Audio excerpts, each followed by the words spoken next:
Disclaimer, ये उपन्यास एक काल्पनिक कहानी पर आधारित है और ये लेखक की सोच का परिणाम है। इसका कोई भी जाति, धर्म, रीति रिवाज या सामाजिक विश्वास को अपमानित करने का कोई इरादा नहीं है।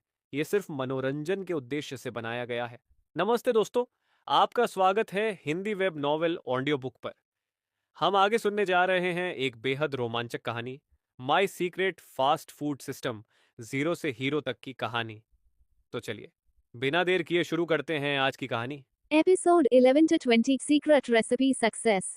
हालांकि बाई ये दुखी नहीं थी, फिर भी जियांग लैन का दिल काफी टूटा हुआ था और बाई हनान गुस्से में थी। वह कार में भी मुंह फुलाए बैठी थी, उसके छोटे छोटे गाल फूले हुए थे। बाई ये ने पहले सामान समेटा और कार को गर्म किया। बूढ़ी बाई ने सामान को देखा। बाई ये, तुमने अभी कहा था कि तुम मसाले मिलाना चाहते हो, क्या तुमने उन्हें अच्छे से मिलाया है? लगभग, लेकिन मुझे अब भी लगता है कि इसमें एक महत्वपूर्ण तत्व की कमी है, बाई ये ने स्पष्ट रूप से कहा। अभी क्या नहीं मिला? तुमने क्या खरीदा? बूढ़ी बाई ने पूछा। बाई ये ने अपने द्वारा खरीदे गए सभी मसालों की सूची बनाई, जिनमें से कई मसाले ओल्ड मैन बाई और द कपल के पास थे। जियांग लेन ने अपने जीवन में कभी कुछ खरीदा नहीं था। घर पर मांस पकाते समय वे केवल दालचीनी, स्टार अनीस और तेजपत्ता जैसी चीजों का ही इस्तेमाल करते थे। बाई ये की तरह दर्जनों अलग अलग सामग्रियों का इस्तेमाल कोई नहीं करता था। वाह, मैंने इतने सारे मसालों के बारे में कभी नहीं सुना, बाई अनान ने पीछे से फुसफुसाते हुए कहा और उत्सुकता से थैलों को खोलकर देखने लगी। अगर आप मुझसे पूछें, तो यहाँ सबसे जरूरी चीज किण्वित सोयाबीन का पेस्ट है। इसके बिना स्वाद कैसे आ सकता है? जियांग लेन ने आगे कहा। हाँ, किण्वित सोयाबीन पेस्ट के बिना इसका वह स्वाद नहीं आएगा। इसे ब्रेज्ड मीट कैसे कहा जा सकता है? बाई ये की आंखें चमक उठी। ये सही है, किण्वित सोयाबीन पेस्ट। वह इसे कैसे भूल सकता था? उन्होंने इसके बारे में इसलिए नहीं सोचा क्योंकि बाजार में ऐसी कोई चीज नहीं बिकती थी। उनके इलाके में हर घर किण्वित सोयाबीन का पेस्ट बनाता है और जब समय आता है तो सब लोग मिलकर इसे बनाते हैं। आसपास के सभी गांवों से लोग नानजुआंग ग्रैंड मार्केट में सामान खरीदने आते हैं, तो किण्वित सोयाबीन पेस्ट खरीदने कौन आएगा? बाई ये के मन में एक अनुमान था और उसके चेहरे पर खुशी और बढ़ गई। अगर यह किण्वित सोयाबीन का पेस्ट आखिरी सामग्री होती, तो वह उन सभी को इकट्ठा कर लेता। हाँ, ये बात समझ में आती है। मैं वापस जाकर इसे आजमाऊंगा। क्योंकि वह खुश था, इसलिए बाई ये ने गाड़ी बहुत तेज चला दी। सौभाग्य से पिछले 2 वर्षों में यहाँ की सड़कों की मरम्मत हो गई है, अन्यथा यह एक कठिन यात्रा होती। गाड़ी के प्रवेश द्वार पर पहुंचते ही बूढ़ी बाई ने बाई अनान के बाहर निकलने का इंतजार किए बिना ही गेट खोल दिया। बाई ये ने घर के सामने कार खड़ी की। सारा सामान अंदर ले जाने के बाद उसने कार को कल वाली जगह पर ही खड़ा कर दिया। उस जगह पर छत थी, इसलिए बर्फबारी होने पर आश्रय मिल जाता। हालांकि अब जब उसके पास कार थी, तो घर पर पार्किंग की जगह बनाने और पीछे की सीटों को लगाने पर विचार करने का समय आ गया था, अन्यथा पीछे बैठना असुविधाजनक होगा। कार से बाहर निकलते ही बाई ये ने उस कोस्ट की जड़ को देखा जिसे बाई आनान ने लकड़ियों के ढेर पर फेंक दिया था और जल्दी से उसे नीचे खींच लिया। यह अच्छी बात थी, अगर उसकी माँ बाद में खाना पकाने के लिए इसका इस्तेमाल करती तो ये बेकार हो जाता। लेकिन इस पौधे के किस भाग का उपयोग करना चाहिए? बाई ये ने अपने फोन पर खोजबीन की और पाया कि यह जड़ और तना था, तो ऊपरी हिस्सा बेकार था। बाई ये ने जड़ और तने को साफ सुथरा तोड़ दिया और बचे हुए बेकार हिस्सों को वापस लकड़ियों के ढेर पर फेंक दिया। अरे बड़े भाई, आप इन सब चीजों के साथ क्या कर रहे हैं? बाई हनान ने ये सब देखा और उत्सुकता से पूछा। क्या तुम्हें लगता है कि तुम्हारे बड़े भाई को सचमुच कुछ भी चाहिए? यह एक औषधीय जड़ी बूटी है और मसाला भी। मुझे बस संयोग से इसकी जरूरत पड़ गई। बाई ये ने अपनी बहन से शेखी बघारते हुए कहा। तो बात ये है। बाई हनान के चेहरे पर अचानक सच्चाई का एहसास छा गया। मुझे पता था कि बड़ा भाई बहुत काबिल है। हा हा हा हा। बाई ये दिल खोलकर हंसा, एक चम्मच पानी लिया और कॉस्ट्स की जड़ और अपने हाथों को अच्छी तरह धो डाला। बाई ये, जल्दी से अपने कपड़े उतारो, मैं इन्हें तुम्हारे लिए सिल दूंगी। जियांग लेन ने कपड़े लेते हुए कहा, ये कपड़े कई साल पुराने हैं। मुझे याद है बाई ये ने इन्हें हाई स्कूल में खरीदा था, है ना? हाँ, बाई ये ने जवाब दिया। माँ, जब हमारे भुने हुए मांस से पैसे मिलेंगे, तो हम सब नए कपड़े खरीदने जाएंगे। हाथ धोने के बाद बाई ये जल्दी से अपने परिवार के खमीरित सोयाबीन पेस्ट के जार को देखने गया। यहाँ हर घर में एक जार होता था, कोने में रखा ये जार अगले साल तक चल सकता था। अगले साल जब सोयाबीन पकेंगे तब तक वे इस बैच को खत्म करके नया बना लेंगे। जैसे ही बाई ये ने किण्वित सोयाबीन पेस्ट का एक चम्मच उठाया, सिस्टम की सूचना ध्वनि सुनाई दी। उद्धरण चिन्ह डॉट डॉट डॉट। नुस्खे में मिली सामग्री किण्वित सोयाबीन पेस्ट 333 डिंग। बधाई हो मेजबान, मिशन 3 पूरा हुआ। पहला इनाम 50 अनुभव अंक। दूसरा इनाम B grade secret braised meat recipe upgrade करने योग्य। तीसरा इनाम 2888 युआन। कृपया जांच लें। उसके फोन पर तुरंत नोटिफिकेशन की आवाज आई और बचे हुए पैसों के साथ मिलाकर यह राशि तुरंत 3000 युआन से अधिक हो गई। बड़े भाई, आपका फोन बजा, बाई अनान ने कहा। बाई ये खुशी से झूम उठा, उसे न केवल गुप्त नुस्खा मिला बल्कि वह अपग्रेड करने योग्य भी था। पापा, मम्मी, हमारा पकाया हुआ मांस बहुत स्वादिष्ट बनेगा। फिर हम खूब पैसे कमाएंगे और नए कपड़े खरीदेंगे। बड़े भाई, मुझे भी थोड़ा चाहिए। बाई अनान दौड़कर आए और बाई ये से हाथ मिलाया। चिंता मत करो, तुम्हें अकेला नहीं छोड़ा जाएगा। बाई ये ने अपनी बहन की नाक पर उंगली मारी। इधर आओ और मदद करो। ठीक है। कई घंटों तक बाहर रहने के बाद अब दोपहर के भोजन का समय हो गया था। जियांग लैन खाना पकाने में व्यस्त थी। बूढ़े बाई ने सुअर के मांस के आधे हिस्से के अभी तक जमे न होने का फायदा उठाते हुए उसे उसके हिस्सों के अनुसार काट लिया। जहां तक बाई ये की बात है, वह सिस्टम द्वारा दी गई ब्रेस्ड मीट की गुप्त रेसिपी को देख रहा था और खुद भी एक रेसिपी बनाने की तैयारी कर रहा था। ये नुस्खा 50 किलो धीमी आंच पर पकाए गए मांस के लिए था और प्रत्येक मसाले की मात्रा ग्राम में अलग अलग थी। इस ग्राम अनुपात को आसानी से बदला नहीं जा सकता था।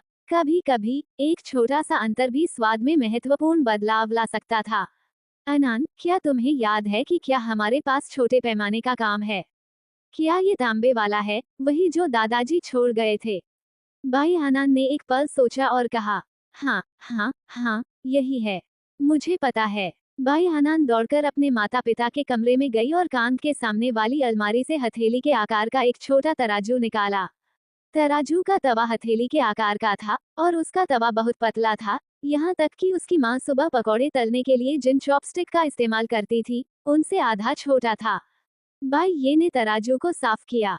सौभाग्य से ये तांबे का बना था, इसलिए सतह पर थोड़ी धूल होने के बावजूद सूखे कपड़े से कुछ बार पोंछने पर यह बिल्कुल साफ हो गया। अनान, मैं तुम्हें सिखाऊंगा कि ये सारे मसाले क्या क्या होते हैं। बाई ये ने एक किस्म उठाए और अपनी बहन को बताया कि वह क्या है, फिर उसे तराजू पर रखा, सही मात्रा में तौला और उसे अनान के सामने रखे बड़े बर्तन में डाल दिया। भाई बहन इसे एक खेल की तरह खेल रहे थे, खुशी खुशी मसालों को तौल रहे थे जब तक कि उन्होंने जियांग लैन को उन्हें दोपहर के भोजन के लिए बुलाते हुए नहीं सुना। दोपहर के भोजन में उन्होंने कल के बचे हुए पकौड़े खाए। यह एक कामचलाऊ भोजन था और इसके बाद सभी लोग धीमी आंच पर पकाए गए मांस को खाने में व्यस्त हो गए। बाहरी कमरे में दंपति ने विभाजित सुअर के मांस को टुकड़ों में काटा और आग पर उसकी त्वचा को हल्का सा भून लिया। सुअर के वध के दौरान बालों को हटाने की प्रक्रिया इतनी सावधानीपूर्वक नहीं होती थी और कुछ बाल रह जाना अपरिहार्य था। उन्हें जलाने से ये बाल हट जाते थे। मसालों को तोलने के बाद बाई ये ने उन्हें धोकर सफेद शराब में भिगो दिया। नमकीन घोल बनाना बाई ये के लिए कोई समस्या नहीं थी, उसने पहले भी दुकान में ऐसा किया था, लेकिन अब उसके पास एक और भी विस्तृत गुप्त नुस्खा था। बाई ये ने बूढ़े बाई से काम अपने हाथ में लिया और बड़ी कुशलता से मांस को ठंडे पानी के बर्तन में डाल दिया। पानी उबलने के बाद उसने ऊपर से झाग हटाया, मांस निकाला और उसे धोया। अब बारी थी इन सामग्रियों को एक बर्तन में रखकर पकाने की। बूढ़े बाई और बाकी लोग इसमें मदद नहीं कर सके, इसलिए बाई ये को ये काम खुद ही करना पड़ा। बाई ये को खाना बनाना बहुत पसंद था, खासकर जब उसे कोई नई रेसिपी मिलती थी और वह उत्साह से अकेले ही उसमें व्यस्त हो जाता था। कुछ समय बाद तीनों लोग, जो चबूतरे पर बैठे ताजे खरीदे सूरजमुखी के बीज फोड़ रहे थे और बातें कर रहे थे, अचानक एक असाधारण सुगंध महसूस करने लगे। शुरुआत में इसकी सुगंध तेज नहीं थी, लेकिन एक बार जब आपको इसकी हल्की सी भी महक आती थी, तो यह आपके दिल में एक झंझनाहट सी पैदा कर देती थी, जिससे लोग गहरी सांस लेने से खुद को रोक नहीं पाते थे। बाई हनान पहली थी जो इसे सहन नहीं कर सकी। वह गर्म ईंट के पलंग से उठी और बाहरी कमरे में चूल्हे की ओर दौड़ पड़ी। बाई ये चुपचाप अकेले आग की देखभाल कर रही थी। फिलहाल आग धीमी आंच पर खाना पका रही थी, इसलिए बाई ये मोबाइल पर गेम खेल रही थी। बड़े भाई, बाई हनान दौड़कर आई तो बाई ये चौंक गई। क्या हुआ बड़े भाई, आपने जो धीमी आंच पर पकाया हुआ मांस बनाया है, उसकी खुशबू बहुत अच्छी है। छोटी बच्ची ने नखरे से कहा, क्या वह पक गया है? तुम लालची लड़की हो। बाई ये मुस्कुराई और खड़ी हो गई। उसने फोन अपनी छोटी बहन को दिया, फिर छलनी उठाई और कुछ देर तक मांस के शोरबे में से मांस का एक टुकड़ा निकाला। ये वह मांस था जिसे पहले ही काटकर अलग कर दिया गया था क्योंकि इसका आकार पूरी तरह से सही नहीं था। बाई ने इसे काटकर बाकी मांस के साथ बर्तन में डाल दिया था। समय को देखते हुए बड़े टुकड़े शायद अभी पूरी तरह से पके न हों, लेकिन इस तरह के टुकड़े अच्छी तरह से पक जाने चाहिए। मांस की इस पट्टी को निकालते ही इसे तुरंत काटने वाले तख्ते पर छोटे छोटे टुकड़ों में काट लिया गया। बाई हनान बहुत समझदार थी और उसने तुरंत गर्म ईंटों के चबूतरे पर छोटी मेज लगा दी। बूढ़े बाई ने गर्म ईंटों के पलंग पर सूरजमुखी के बीजों के छिलके इकट्ठा किए। क्या ये इतनी जल्दी पक जाते हैं?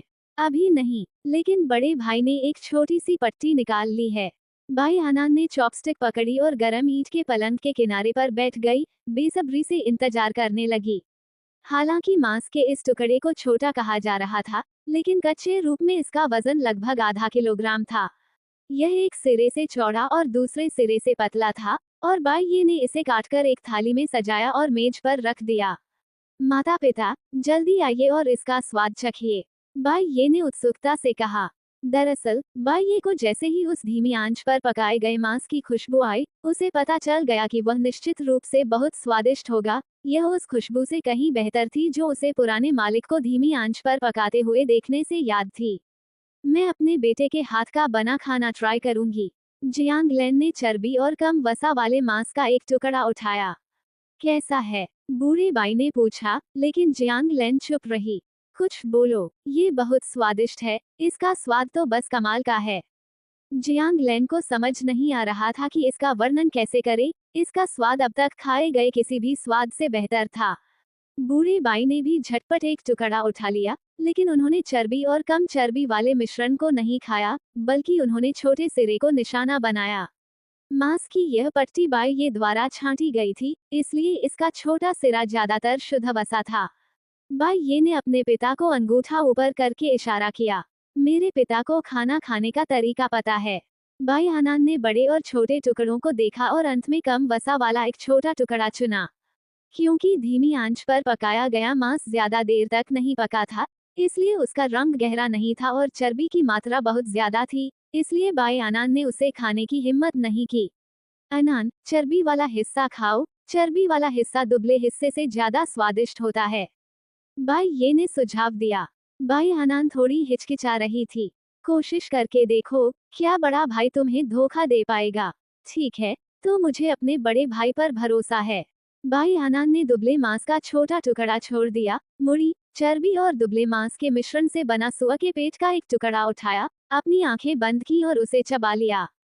त्वचा बहुत लचीली थी, एक मुलायम, चिपचिपी लोच जो दांतों को अंदर जाते ही पकड़ लेती थी।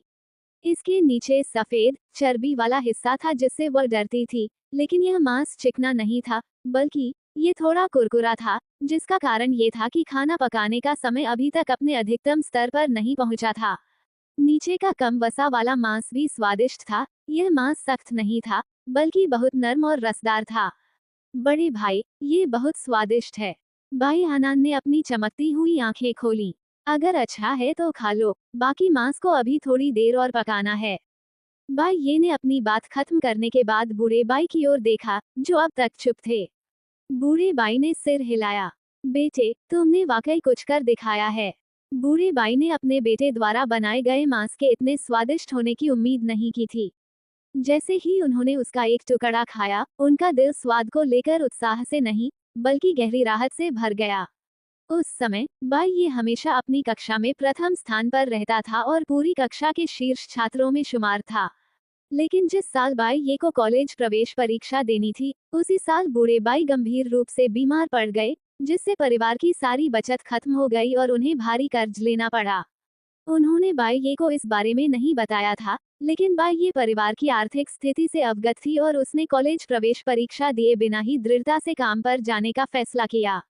जब बूढ़ी बाई को इस बारे में पता चला तो वो कुछ देर के लिए परेशान हो गए, लेकिन बाई ये ने मुस्कुराते हुए कहा कि विश्वविद्यालय में दाखिला लेने से 4 साल बर्बाद हो जाएंगे, और चूंकि यहाँ शिक्षा का स्तर शहर जैसा नहीं है, इसलिए भले ही वह स्कूल में अच्छा प्रदर्शन करे, जरूरी नहीं कि उसे किसी अच्छे विश्वविद्यालय में दाखिला मिल जाए।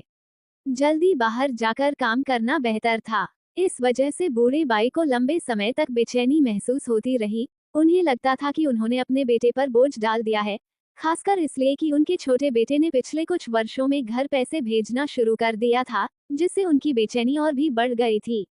उनके विचार में जीवन भर काम करना, विश्वविद्यालय जाकर सफलता प्राप्त करने और अच्छी नौकरी पाने से बिल्कुल अलग था। इस तरह का परिश्रम कब समाप्त होगा?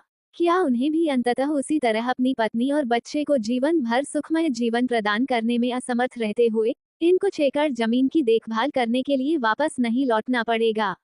अब इस पके हुए मांस को खाकर बूढ़ी बाई ने आखिरकार राहत की सांस ली। उनके बेटे की मुलाकात काम करते समय अच्छे लोगों से हुई थी, जिन्होंने उसे इस तरह का बुनियादी हुनर भी सिखाया था। इस भुने हुए मांस के स्वाद के आधार पर ही बूढ़ी बाई को पूरा भरोसा था कि यह व्यंजन बहुत पसंद आएगा। पिताजी, अपने पिता को ये कहते हुए सुनकर बाई ये इतना खुश हुआ कि उसकी आंखें लगभग गायब हो गईं। 2 सुअर के पैर और 2 सुअर के खुर, क्या हम बाद में चखने के लिए एक एक काट लें? अफसोस की बात है कि हमने आज आंतरिक अंग नहीं खरीदे, उन्हें धीमी आंच पर पकाकर भी अच्छा लगेगा। बाई ये ने ठुड्डी सहलाते हुए सोचा। हम वो क्यों खाएंगे, वो तो काफी महंगा है, जियांगलैन ने झट से कहा। तुम्हारे पिताजी ने आज थोड़ा मांस काटा है, मैं उस मांस का इस्तेमाल बाद में तेल वाली फलियों के साथ स्टू बनाने में करूंगी। बहुत बढ़िया, बाई भाई बहनों ने एक साथ जवाब दिया। रात के खाने में सुगंधित उबले हुए चावल और आलू और तेल वाली फलियों के साथ पकाया हुआ सुअर के पेट का एक बड़ा बर्तन परोसा गया। चूंकि मांस का एक अच्छा खासा हिस्सा काट दिया गया था, इसलिए सब्जियों से भरे इस बर्तन में मांस की मात्रा बहुत अधिक थी। जब ढक्कन उठाया गया तो बाहरी कमरा भुने हुए मांस की खुशबू से भर गया, जिससे सभी को भूख लगने लगी। सभी के पास चावल का एक बड़ा कटोरा, गर्म ईंटों से बनी मेज के बीच में एक बड़ा स्टू और साथ में धीमी आंच पर पका हुआ मांस की एक प्लेट थी। अब तक धीमी आंच पर पकाया हुआ मांस पूरी तरह से पक चुका था और स्वाद लेने के लिए एक प्लेट काटने का ये सही समय था। बाई ये ने बचे हुए मांस को बड़े बर्तन से निकालकर उस बड़े स्टील के बर्तन में डाल दिया जिसे वह वापस लाया था। चारों लोग ईंटों से बनी गर्म मेज के चारों ओर बैठ गए। बाई ये ने शराब के प्याले निकाले। पिताजी, क्या आप एक घूंट नहीं लेंगे? मैं एक ड्रिंक लूंगा। बूढ़ा बाई बेहद खुश था। शराब की आधी बोतल से थोड़ी कम बची थी।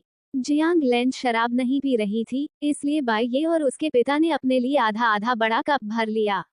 पूरी तरह से पका हुआ ब्रेस्ट मीट और भी स्वादिष्ट था। मीट को इतना नहीं पकाया गया था कि वह बहुत नरम हो जाए, वरना उसे काटना मुश्किल हो जाता। पकाने का समय बिल्कुल सही था। बाई आनंद ने एक निवाला लिया और उत्साह से अपने छोटे हाथ से मेज पर थपथपाया। स्वादिष्ट, बड़े भाई, ये बहुत ही स्वादिष्ट है।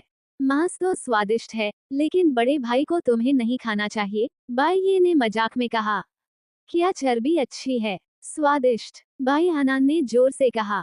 हालांकि धीमी आंच पर पकाया गया मांस निश्चित रूप से स्वादिष्ट था, लेकिन बीच में रखी हुई सब्जियों की प्याली भी उतनी ही स्वादिष्ट थी। ताजा कटा हुआ सुअर का मांस सचमुच स्वादिष्ट था। आलू बढ़िया स्थानीय किस्म के थे, उन्हें तब तक पकाया गया जब तक वे नरम नहीं हो गए। वे चुटकी भर से ही 2 हिस्सों में टूट गए और इतने मुलायम और दानेदार थे कि उन्होंने स्वाद को बहुत अच्छी तरह से सोख लिया था। ये तेल वाली फलियां घर में उगाई गई थीं, चौड़ी, गोल मटोल और पकाने में आसान थीं। पकवान में पकाए जाने पर इन्होंने मांस का स्वाद सोख लिया और इनका स्वाद मांस से भी बेहतर हो गया। बाई ये ने अपनी चॉपस्टिक से मांस, तेल वाली फलियां और आलू का एक निवाला लिया, उसे चावल के साथ मिलाया और चूसने की आवाज के साथ अपने मुंह में भर लिया। शुद्ध आनंद के स्वाद का लुत्फ उठाया। अगले दिन बाई परिवार के पिता और पुत्र ने मांस से भरे बड़े बर्तन को अपनी गाड़ी में लादा और सीधे आज के बाजार के लिए रवाना हो गए। कल रात बाई ये और उसके माता पिता ने इस बारे में चर्चा की थी। उन्होंने 12 युआन प्रति जिन की दर से सुअर का मांस खरीदा, चाहे वह किसी भी टुकड़े का हो, लेकिन बिक्री मूल्य अलग होगा। जब सुअर के मांस को धीमी आंच पर पकाया जाता है तो उसका वजन कम हो जाता है। आमतौर पर वह अपने मूल वजन का केवल 70 से 80% ही बरकरार रखता है। इसका मतलब है कि एक जिन पका हुआ मांस केवल 7 या 8 लियांक के बराबर होता है। और बाई ये की धीमी आंच पर पकाने की विधि से इसमें शायद लगभग 7 लियांग लगेंगे। अगर लागत की गणना करें तो एक जिन की कीमत 17 या 18 युआन होगी, इसलिए कीमत बहुत कम नहीं रखी जा सकती, वरना वे अपनी लागत भी पूरी नहीं कर पाएंगे। बाई ये नए साल से पहले थोड़ा और कमाना चाहता था, इसलिए उसने छोटे मुनाफे और त्वरित बिक्री को बेहतर समझा। इस प्रकार सुअर के पैरों की एक कीमत, सुअर के पैरों की दूसरी कीमत और सुअर के पेट की एक और कीमत तय की। जहां तक पिछले कूल्हे जैसे हिस्सों की बात है, वे धीमी आंच पर पकाने के लिए उपयुक्त नहीं थे, इसलिए उन्हें काटकर अलग कर दिया गया और उनके अपने परिवार के खाने के लिए रख लिया गया। सुआ के पेट का हिस्सा सबसे बड़ा और सबसे स्वादिष्ट था, इसलिए इसकी कीमत अस्थायी रूप से 28 युआन प्रति जिन निर्धारित की गई थी। सुआ की कोहनियों की कीमत 30 युआन और सुआ के पैरों की कीमत 35 युआन है। साथ ही एक प्रचार मूल्य भी लिखा हुआ था, जिसका अर्थ है कि यदि बिक्री अच्छी रही तो कीमत किसी भी समय बढ़ाई जा सकती है। हालांकि फिलहाल उनके पास केवल एक आगे का पैर और एक आगे की कोहनी ही थी। पीछे के पैर और कोहनी की कीमत कम होगी, लेकिन कम कीमत भी खरीदारों को आकर्षित कर सकती है। जब वे घर से निकले तो बूढ़ी बाई ने एक गत्ते का डिब्बा ढूंढा और उसके अंदर बड़े अक्षरों में ब्रेस्ड मीट लिखा। हालांकि बाई को यह आकर्षक नहीं लगा, इसलिए उसने इसे बदलकर पुश्तैनी गुप्त नुस्खा वाला पुराना शोरबा ब्रेस्ड मीट कर दिया। चाहे अभी इसे पुराना शोरबा कहा जाए, भविष्य में यह निश्चित रूप से पुराने शोरबा में पका हुआ मांस बन जाएगा। बूढ़ी बाई ने उसे वंशानुगत गुप्त नुस्खा लिखते हुए देखकर भौहें चढ़ाते हुए कहा, बकवास।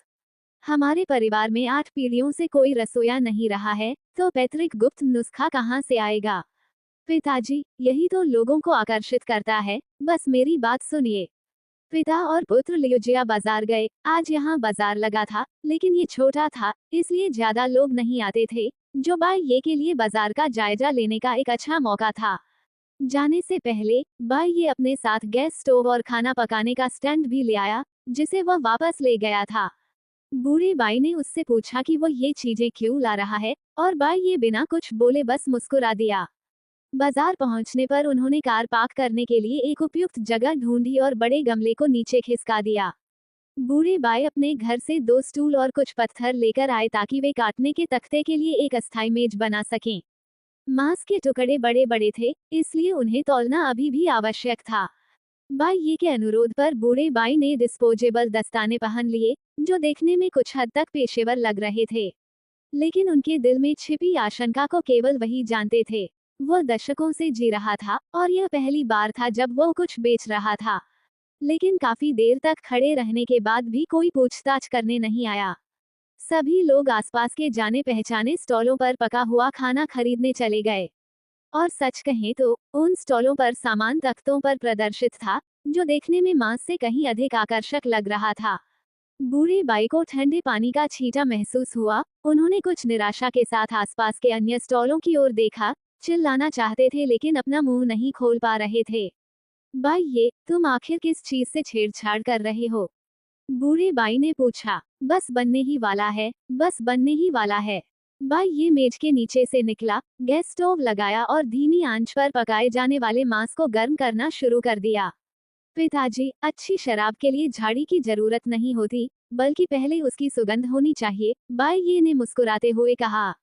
जैसा कि बाई ये को उम्मीद थी, जैसे ही मांस का शोरबा उबलने लगा, बाई ये ने ढक्कन खोल दिया, जिससे सुगंध चारों ओर फैल गई। 10 मिनट से भी कम समय में राहगीरों की नाकें अपनी ओर खींचने लगी और वे उस सुगंध के स्रोत की तलाश करने लगे। बूढ़े बाई के विपरीत, बाई ये पूरी कोशिश करने को तैयार था, क्योंकि अभी अभी उसे सिस्टम से एक यादृच्छिक कार्य मिला था, जिसमें उसे आज ही 10 भाग भुना हुआ मांस बेचने की आवश्यकता थी। बाई ये को अब अपनी बेइज्जती की परवाह नहीं थी, इसके अलावा इसमें शर्मनाक कुछ भी नहीं था, इसलिए उसने तुरंत चिल्लाना शुरू कर दिया। उनकी तेज आवाज ने वाकई लोगों का ध्यान उनके स्टॉल की ओर आकर्षित किया, और साथ ही साथ वहां से आने वाली भरपूर खुशबू के कारण राहगीर तुरंत वहां जमा हो गए। ब्रेस्ड मीट कितने का? ब्रेस्ड मीट 28 युआन प्रति जिन है। देख लीजिए, ये पूरी तरह से असली सुअर का मांस है, स्वाद लाजवाब है, बाई ये ने कहा। फिर बर्तन से एक छोटी सी पट्टी निकाली, एक टुकड़ा काटा और ग्राहक को दे दिया। ग्राहक ने एक निवाला लिया और तुरंत उसकी आंखें चौड़ी हो गईं। ठीक है, आपका मांस। मुझे 2 जिन थोड़े सस्ते में दे दीजिए। मैं इसे और सस्ता नहीं कर सकता। साल के अंत में मांस महंगा हो जाता है और हमारा सारा सुअर का मांस बढ़िया है, जिसे कल ही गांव से खरीदा गया है। बाई ये ने एक बड़े टुकड़े को हुक से उठाते हुए ग्राहक को दिखाते हुए कहा, इस मांस को देखिए, 3 उंगली जितना मोटा सुअर का पेट बिल्कुल कच्चा है। आपने अभी चखा, यह मांस मुंह में घुल जाता है। बाई ये अपनी बात पूरी कर पाता, उससे पहले ही ग्राहक का सब्र टूट गया और उसने कहा, मुझे 2 जिन दे दो। ठीक है। बाई ये कई सालों से रसोइया था, इसलिए उसके हाथ बहुत कुशल थे। उसने उसे थोड़ा सा तौला, काटा, एक थैले में डाला और फिर से तौला। उसका वजन 2 जिन से थोड़ा ज्यादा था। ये लो, 2 जिन भुना हुआ मांस। बाई ये ने जोर से चिल्लाया। उन्होंने ऐसा न केवल उद्योग में कीमतों की घोषणा करने के एक मानक अभ्यास के रूप में किया, कितना शुल्क लेना है, कितना छुट्टा देना है, ये सब जोर से घोषित किया जाता था ताकि किसी भी त्रुटि को इंगित किया जा सके, जो एक प्रकार की सार्वजनिक निगरानी के रूप में कार्य करता था। इसके अलावा इस तरह की घोषणाएं प्रचार का काम करती थीं। जब दूसरे लोग उन्हें एक के बाद एक सामान बेचते हुए सुनते थे, तो उनमें जिज्ञासा जागती थी और वे देखने के लिए पास आ जाते थे। बूढ़ा आदमी बाई अतिरिक्त धन इकट्ठा करने का काम करता था। आजकल अधिकांश ग्रामीण क्षेत्रों में मोबाइल भुगतान का उपयोग होता है और केवल कुछ बुजुर्ग लोग ही नकद का उपयोग करते हैं। बूढ़े बाई द्वारा पैसे इकट्ठा करने का मतलब था कि उसे मांस को छूने की जरूरत नहीं थी, और बाई ये द्वारा मांस को छूने का मतलब था कि वह पैसे को नहीं छूता था, जिससे ग्राहकों को यह अधिक स्वच्छ लगता था। इस हिस्से के पैसे मिलने के बाद खरीदार ने प्रशंसा करते हुए कहा, छोटे भाई, तुम अच्छे हो, तुम्हारे हाथ बहुत सटीक हैं। इस पहली बिक्री के बाद अन्य लोगों ने भी सावधानीपूर्वक पूछताछ शुरू कर दी, लेकिन थोड़ा सा चखने के बाद अधिकांश लोग 1 या 2 जिन खरीद लेते थे। बर्तन में पक रहे मांस को धीरे धीरे कम होते देख पिता और पुत्र दोनों के चेहरे पर मुस्कान थी। बाई ये के बैकएंड में दिखाया गया कि 4 हिस्से पहले ही बिक चुके थे। इन 4 हिस्सों में सबसे छोटा हिस्सा 1 जिन का था और सबसे बड़ा हिस्सा लगभग 4 जिन वजन का एक पूरा टुकड़ा था। पिताजी, मुझे लगता है कि हमें कुछ समय बाद फिर से ली गांव जाना चाहिए, बाई ये ने कहा। इस बार हम पूरा सुअर खरीदेंगे। ठीक है, बूढ़े बाई ने जोर से सिर हिलाया। हालांकि लियुजिया बाजार वैसे भी एक छोटा बाजार था। यहाँ लोगों की संख्या नानजुआंग ग्रैंड मार्केट जितनी नहीं थी और हर किसी को भुना हुआ मांस पसंद नहीं था। इसलिए उन 4 हिस्सों के बिकने के बाद वहाँ बस कुछ ही ग्राहक बचे थे, ज्यादा लोग नहीं थे। बाई ये ने देखा कि उसे काम पूरा करने के लिए अभी कितने हिस्से बेचने बाकी हैं और उसे थोड़ी चिंता होने लगी, क्योंकि वह जानता था कि लियुजिया बाजार केवल सुबह ही खुलता है और तब तक 10 बज चुके थे, लगभग 11 बजने वाले थे। अगर उसने जल्द ही काम पूरा नहीं किया तो मुश्किल हो सकती है। इसलिए बाई ये ने चिल्लाना तेज कर दिया और खरीदने से पहले चख लो, अगर पसंद न आए तो मुफ्त जैसे वाक्य जोड़ने लगा। आखिरकार उसने कुछ और ग्राहकों को आकर्षित किया, जिन्होंने उसके सुअर के पैर और कोहनी भी खरीद ली। हालांकि ग्राहक मोलभाव करना चाहता था, इसलिए बाई ये ने अनिच्छा से उसके लिए कीमत कम कर दी। आजकल कुछ भी करना मुश्किल है। खरीदार हमेशा मोलभाव करना चाहते हैं, उन्हें लगता है कि अगर वे मोलभाव नहीं करेंगे तो उन्हें नुकसान होगा। लेकिन जब बेचने की बात आती है, तो हर एक पैसा जो मैं खर्च करती हूँ, ऐसा लगता है जैसे मेरे शरीर का एक टुकड़ा कट रहा हो। बाई ये ने अकेले में बूढ़े बाई से फुसफुसाते हुए कहा। बूढ़े बाई ने अपने बेटे की ओर देखा और अपने स्वभाव के विपरीत मुस्कुराते हुए कहा, तुम बड़े हो गए हो। बाई ये ने अपने पिता की ओर एक नजर डाली। क्या वह सिर्फ कंजूसी नहीं कर रहा था, वह सचमुच अपने पिता जैसा है, हमेशा अपने बच्चों की रक्षा करता है, यहाँ तक कि इसकी प्रशंसा भी करता है। कई लोग पहले ही बाजार से जा चुके थे और यहाँ तक कि आसपास के कई स्टॉल भी अपना सामान समेट चुके थे, केवल कुछ ही स्टॉल बचे थे। लेकिन बाई ये के पास अभी भी 2 हिस्से बिना बिके रह गए थे और वह भौहें चढ़ाए बिना नहीं रह सका। क्या वह मिशन में असफल होने वाला था? अगर वह सचमुच इतने छोटे से मिशन में असफल हो जाता और उसके बैंक कार्ड से पैसे कट जाते, तो उसका दिल उससे कहीं ज्यादा दुखता जितना कि अगर उसे मोलभाव में हरा दिया गया होता। ये देखकर कि सचमुच कोई भी नहीं बचा था और केवल वही लोग पका हुआ खाना बेच रहे थे, बूढ़ा बाई भी अपना स्टॉल बंद करने की तैयारी कर रहा था। पिताजी, क्यों ना हम थोड़ी देर और रुकें? बाई ये ने मुश्किल से कहा, आप पहले कार में जाकर थोड़ा गर्म हो जाइए। यहाँ कोई नहीं है, तुम क्यों रुके हो? बूढ़े बाई को बाई ये की बात समझ नहीं आई, लेकिन फिर उन्होंने सोचा कि बाई ये को बचा हुआ मांस देखकर बुरा लग रहा होगा, इसलिए वह जाना नहीं चाहता। बाई ये, चलो वापस चलते हैं। ऐसा नहीं है कि हमें सब कुछ बेचना ही पड़ेगा। क्या हमने पहले ही दर्जनों किलो नहीं बेच दिए हैं? बूढ़े बाई ने समझाया। उन्हें चिंता थी कि उनका बेटा शायद जरूरत से ज्यादा सोच रहा है। मुख्य बात ये थी कि लियोजियाजी वास्तव में छोटा सा गांव था और इतनी बिक्री होना ही अच्छा सौदा माना जाता था। मुझे पता है। बाई ये ने सिर हिलाया।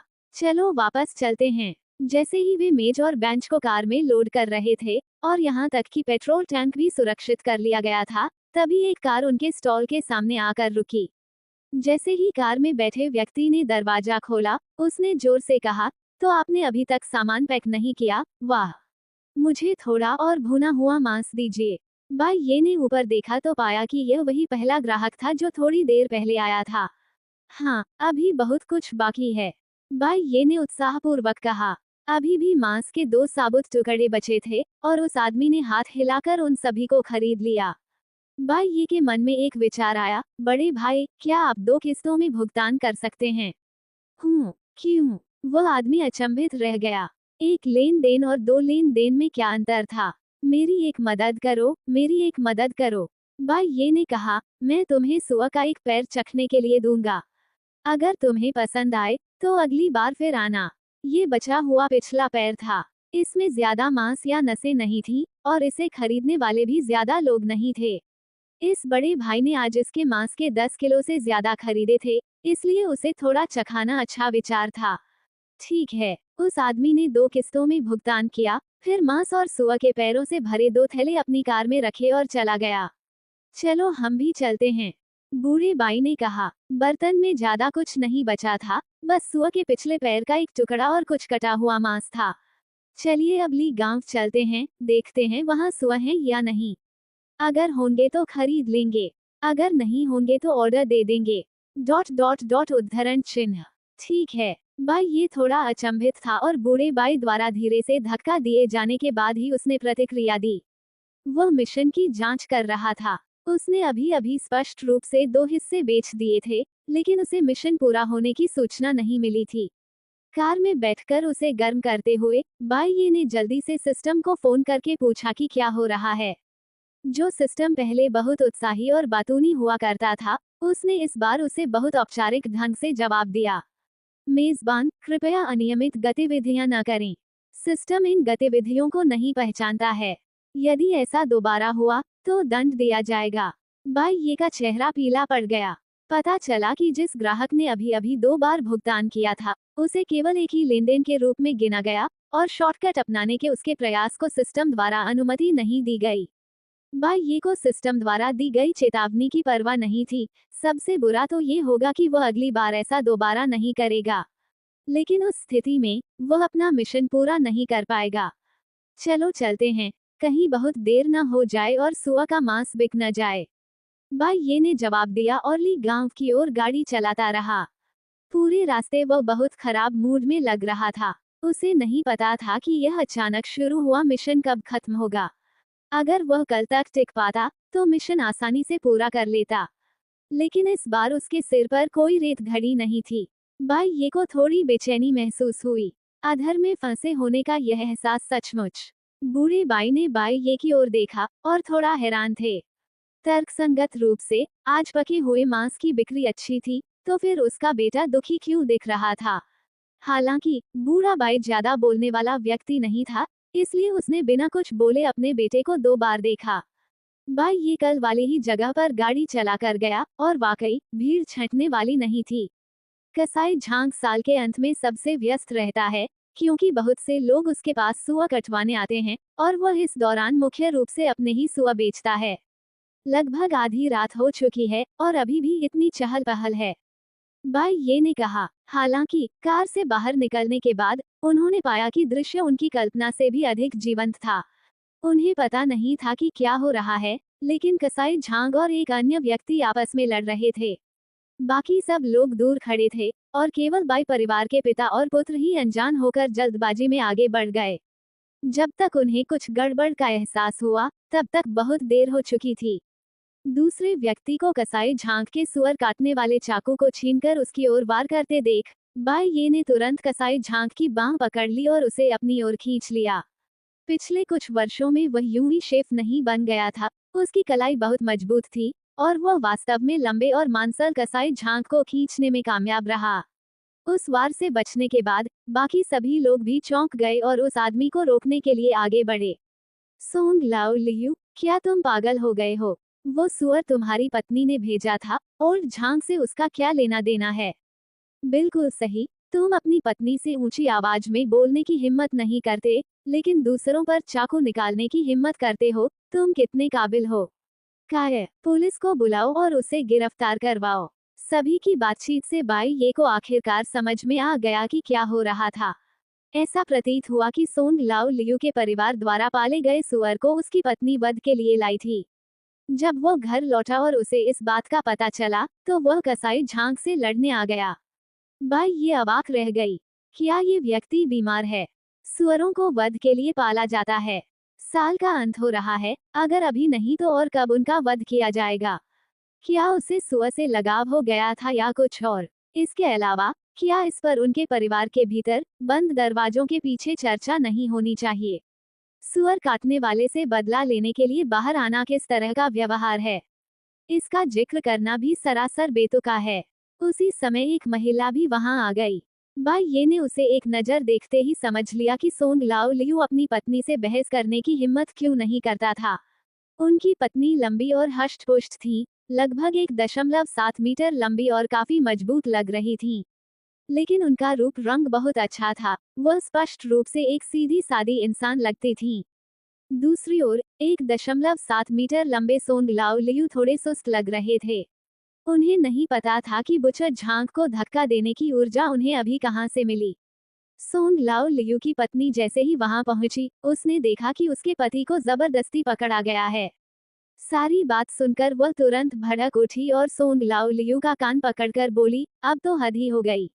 मैंने बड़े भाई झांग को उस सुआ को जब्ह करने को कहा था, अब तुम क्या करोगे? क्या सुआ खाने के लिए ही नहीं पाले जाते? माँ कई दिनों से यही कह रही है और तुम टस से मज नहीं हुए। मुझे समझ नहीं आ रहा था कि तुम इतने सुस्त क्यों हो। बताओ, उस सुआ से तुम्हारा क्या रिश्ता है? क्या वह तुम्हारा रिश्तेदार है? आसपास मौजूद भीड़ जोर से हंस पड़ी। सोंग लाओ लियू की पत्नी ने कसाई झांग से तुरंत माफी मांगी और काफी देर बाद अपने पति को घसीटते हुए घर ले आई। दूर से भी उनकी पत्नी की डांट और सोंग लाओ लियू की दर्द भरी चीखें सुनाई दे रही थीं। छोटे भाई, धन्यवाद। अगर तुमने मुझे अभी न खींचा होता, तो मैं नए साल में क्या करता? कसाई झांग भी अब संभल चुका था और उसने बाई ये का तहे दिल से शुक्रिया अदा किया। अरे कुछ नहीं, अगर आप मुझे धन्यवाद देना चाहते हैं, तो ब्रेस्ट मीट का एक हिस्सा खरीद लीजिए। कसाई झांग कुछ देर रुका, उसे उस वाक्य का अर्थ समझ नहीं आया। बाई ये ने तुरंत अपनी बात को बदल दिया, क्योंकि उसे डर था कि सिस्टम इसे उल्लंघन मान लेगा। हम यहाँ सुआ का मांस खरीदने आए हैं। सुआ का मांस खरीदना अच्छा है, हम अभी एक सुआ काटने ही वाले हैं। कसाई झांग ने झट से किसी को बुलाया और उस सुआ को बांधने को कहा जिसे काटा जाने वाला था। बाई ये सब देखना नहीं चाहता था और उसने मुंह फेर लिया, लेकिन बूढ़ा बाई बगल में खड़ा रहा, ये देखना चाहता था कि सुअर ठीक है या नहीं। काफी देर बाद बूढ़ा बाई आया और कार की खिड़की पर थपथपाते हुए बाई ये को नीचे आकर देखने के लिए कहा। मांस कैसा है? ये कल से भी बेहतर है, मांस काफी वसायुक्त है। पिता और पुत्र चलकर वहां पहुंचे और अभी अभी जो घटना घटी थी, उसके कारण सभी ने विनम्रतापूर्वक उन्हें पहले खरीदने दिया। बाई ये ने सीधे तौर पर कहा कि उसे पूरा सुअर चाहिए, जिससे सभी लोग आश्चर्यचकित हो गए। तुम्हें इतनी सारी चाहिए, तुम इसे कैसे खाओगे? कसाई झांग को बाई परिवार के पिता और पुत्र याद आए। वो उन्हें जानता था, लेकिन वे बहुत कम सामान खरीदते थे, बस त्योहारों के लिए थोड़ा बहुत। कल जब उन्होंने आधा सुअर खरीदा तो वह काफी हैरान हुआ था। और आज तो वह और भी ज्यादा हैरान हुआ जब उन्होंने पूरा सुअर खरीदने की इच्छा जताई। मेरा बेटा कोई हुनर सीखने गया है और नए साल के लिए वो बाजार में बेचने के लिए कुछ भुना हुआ मांस बना रहा है। बूढ़े बाई की आवाज में गर्व साफ झलक रहा था। वह आमतौर पर ऐसा नहीं था, लेकिन जब बात उसके बेटे की आती थी तो वह खुद को रोक नहीं पाता था। ये भी मानवीय स्वभाव है। सभी लोग ये सुनकर काफी आश्चर्यचकित रह गए कि बूढ़े बाई ने कहा कि उन्होंने कल का सारा भुना हुआ मांस आज लियू परिवार के बाजार में बेच दिया। वे सभी जानते थे कि लियू परिवार के कस्बे का बाजार छोटा था। आधा सुअर का मांस बेचने के लिए धीमी आंच पर पकाया गया मांस कितना स्वादिष्ट होना चाहिए। किसी ने तुरंत पूछा कि क्या अभी भी कुछ भुना हुआ मांस बचा है। बाई ये की आंखें अचानक चौड़ी हो गईं और उसने लगभग उत्साह से कहा, हाँ, अभी भी कुछ सुअर का पेट और एक पिछले पैर का टुकड़ा बचा है। इतना कहकर बाई ये अपनी कार की ओर भागा और सब लोग उसके पीछे पीछे चले गए। बड़े स्टील के बर्तन को नीचे नहीं उतारा गया, उसे बस गाड़ी से खींचकर एक तरफ रख दिया गया। उसे खोलने के बाद उसने उसमें से मांस का एक टुकड़ा निकाला। जहां अब ज्यादा जिन नहीं बचे हैं, वे सब छोटे छोटे टुकड़े हैं, बाई ये ने कहा। क्योंकि उन्होंने अभी अभी सामान पैक किया था, इसलिए बर्तन में बचा हुआ रस अभी भी हल्का गर्म था। जब बाई ये ने ढक्कन उठाया तो पके हुए मांस की एक मनमोहक खुशबू बाहर निकली। ये गंध कैसे है? क्या ये भुने हुए मांस की गंध है? ये बहुत सुगंधित है। उसके पास वाकई बहुत हुनर है। वहां जमा हुए कुछ लोगों ने एक एक करके बोलना शुरू किया। जब बाई ये ने मांस निकाला तो सभी के दिलों में और भी अधिक हलचल मच गई। उन कुछ टुकड़ों में से हर एक में से एक टुकड़ा कटा हुआ था, और ऐसा नहीं है कि कटे हुए टुकड़े खराब होते हैं, लेकिन लोग हमेशा काटने के लिए एक नया टुकड़ा उठाना पसंद करते हैं, इसलिए बर्तन में कई आधे अधूरे टुकड़े बचे हुए थे। धीमी आंच पर पकाए गए मांस के इन आधे कटे टुकड़ों की बनावट स्पष्ट रूप से दिखाई दे रही थी। सफेद चर्बी और गहरे लाल रंग का दुबला मांस, जो सख्त और लचीला था। एक नजर में ही पता चल जाता था कि यह बढ़िया सुअर के मांस से बना है। ये वही सुअर का मांस है जो मैंने कल अंकल झांक से खरीदा था, जिसे मैंने कल रात पकाया था। मैं आपको चखने के लिए कुछ टुकड़े निकाल कर देता हूँ। बाई ये ने बर्तन में तलाशी ली और पाया कि उसमें अब कोई छोटे टूटे हुए टुकड़े नहीं बचे हैं, इसलिए उसने पास ही रखे एक काटने वाले तख्ते को खींच लिया और एक झटके में एक पट्टी काट ली और फिर उसे कई छोटे टुकड़ों में काट दिया। ये जानते हुए कि इन लोगों के हाथ साफ नहीं होंगे, उसने सीधे कुछ डिस्पोजेबल दस्ताने निकाले और उन्हें देते हुए कहा, इसे पहन कर देखो। इस उदार प्रस्ताव को ठुकराने में असमर्थ और धीमी आंच पर पकाए गए मांस के रंग और सुगंध दोनों ही इतने लुभावने थे कि उन सभी ने दस्ताने उतारे, एक टुकड़ा उठाया और उसे अपने मुंह में डाल लिया। जैसे ही मांस उनके मुंह में गया, सभी मंत्रमुग्ध हो गए। देखने में तो ये काफी सख्त लग रहा था, लेकिन खाते ही उन्हें एहसास हुआ कि इसे बहुत ही अच्छे से पकाया गया था। चर्बी वाले हिस्से नरम और चिकने थे, और चिकनाई के बजाय उनमें हल्की, स्वादिष्ट खुशबू आ रही थी। कुछ ही बार चबाने पर यह उनके मुंह में घुल गया। जहां तक कम वसा वाले मांस की बात है, वह भी नरम, मुलायम और स्वादिष्ट था, बिल्कुल भी सूखा नहीं था। अनजाने में ही सबने अपना अपना मांस का टुकड़ा पूरा खा लिया। जब उन्हें और लेने की इच्छा हुई, तो उन्हें याद आया कि यह तो मुफ्त का नमूना था। मुझे एक टुकड़ा दो, कितने का? हम इसे 28 रुपये प्रति जिन के हिसाब से बेचते हैं, लेकिन अब बस कुछ ही पीस बचे हैं, 25 रुपये में कैसा रहेगा? ठीक है। ये कुछ जानकार लोग थे और उन्हें सुअर के मांस की मौजूदा कीमत पता थी। आधे सुअर से सुअर के पैर, आगे और पीछे के पैर और पसलियां निकालने के बाद केवल कुछ दर्जन जिन मांस ही बचेगा। कीमत की गणना करें तो केवल लागत ही लगभग 20 युआन होगी। इसके अलावा इस स्वाद के साथ इसे पकाना बहुत कम लोगों के बस की बात है, इसलिए 25 युआन बिल्कुल भी महंगा नहीं था। बाई ये वास्तव में जानता था कि इस कीमत पर वास्तव में कोई मुनाफा नहीं हो रहा था, लेकिन चूंकि उसने आखिरकार कुछ ग्राहकों को पकड़ लिया था, इसलिए काम को जल्दी पूरा करना ही मुख्य बात थी, इसलिए उसने इन कुछ युआन की परवाह नहीं की। बर्तन में वैसे भी कुछ ही जिन बचे थे, इसलिए उसे ज्यादा नुकसान नहीं होगा। पीछे पीछे आए चारों लोगों ने बर्तन में बचा हुआ सारा पका हुआ मांस खरीद लिया, लेकिन किसी को भी आखिरी बचा हुआ पिछला पैर नहीं चाहिए था। बाई ये को कोई आपत्ति नहीं थी। सबसे बुरी स्थिति में वो इसे शाम को अपने परिवार के खाने के लिए घर ले जाएगा। कल रात खाने के दौरान अनान उस खुर को देखकर ललचा रही थी। एक ही बार में 4 भाग बेचते ही बाई ये के कानों में सिस्टम की चेतावनी सुनाई दी। डिंग, बधाई हो मेजबान, मिशन 4 पूरा हुआ। पहला इनाम 15 अनुभव अंक, दूसरा इनाम 666 युआन। कृपया जांच लें। बाई ये ने राहत की सांस ली। 666 युआन वैसे तो बहुत बड़ी रकम नहीं थी, लेकिन छोटी भी नहीं थी। पिछली बार जब उन्होंने 2 सितारा मिशन पूरा किया था, तो उन्हें दोगुना इनाम इसलिए मिला था क्योंकि उन्होंने निर्धारित समय से 1 घंटा पहले ही काम खत्म कर लिया था। इस बार तो समय से पहले मिशन पूरा करने की बात ही छोड़िए, मिशन को पूरा कर पाना ही उनके लिए अविश्वसनीय रूप से सौभाग्य की बात थी। अब उसका लक्ष्य दोहरा इनाम पाना नहीं था, बल्कि सिर्फ असफल न होना था। कम से कम उसे सिस्टम द्वारा पैसे काटे जाने की चिंता तो नहीं करनी थी। कुल मिलाकर उन्होंने फिर भी काफी कमाई की। आज सुबह उसने लगभग 30 जिन भुना हुआ मांस बेचा, जिसमें से अधिकांश सुअर का पेट था, जिससे उसे 800 युआन से अधिक की कमाई हुई। इसके अलावा सुअर के पैर और टखने बेचकर उसने 100 युआन से अधिक कमाए। उसने न केवल कल सुअर के मांस और मसालों पर खर्च किए गए पैसे वापस कमा लिए, बल्कि उसके पास सुअर के अगले और पिछले टखने, लगभग 10 जिन सुअर की पसलियां और टेंडरलॉइन का एक टुकड़ा भी घर पर बचा हुआ था। जब वह सोच विचार कर रहा था, तभी बूढ़े बाई ने उसे बुलाया और बाई ये झटपट दौड़कर उसके पास आ गया। आज काटा गया सुअर कल वाले सुअर से ज्यादा मोटा और बड़ा था। कसाई झांग को बाई ये की दयालुता याद थी और उसने उसे सुअर की सही कीमत बताई और उसे बाई परिवार को लागत मूल्य पर दे दिया। उसने सुअर को काटने के अपने श्रम के लिए भी कोई शुल्क नहीं लिया। बाई पिता और पुत्र ने एक दूसरे की ओर देखा और दोनों ने सिर हिलाया। अंकल झांग, वो तो बस एक झटपट का मामला था, कृपया इसे दिल पर न लें।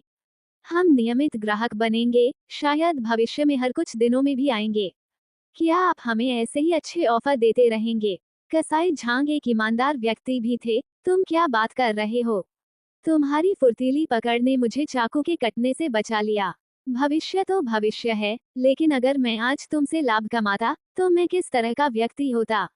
बाई पिता और पुत्र ने कसाई झांग के साथ बातचीत की, लेकिन उसने ढोल की तरह अपना सिर हिलाया और अंत में उन्हें हार माननी पड़ी।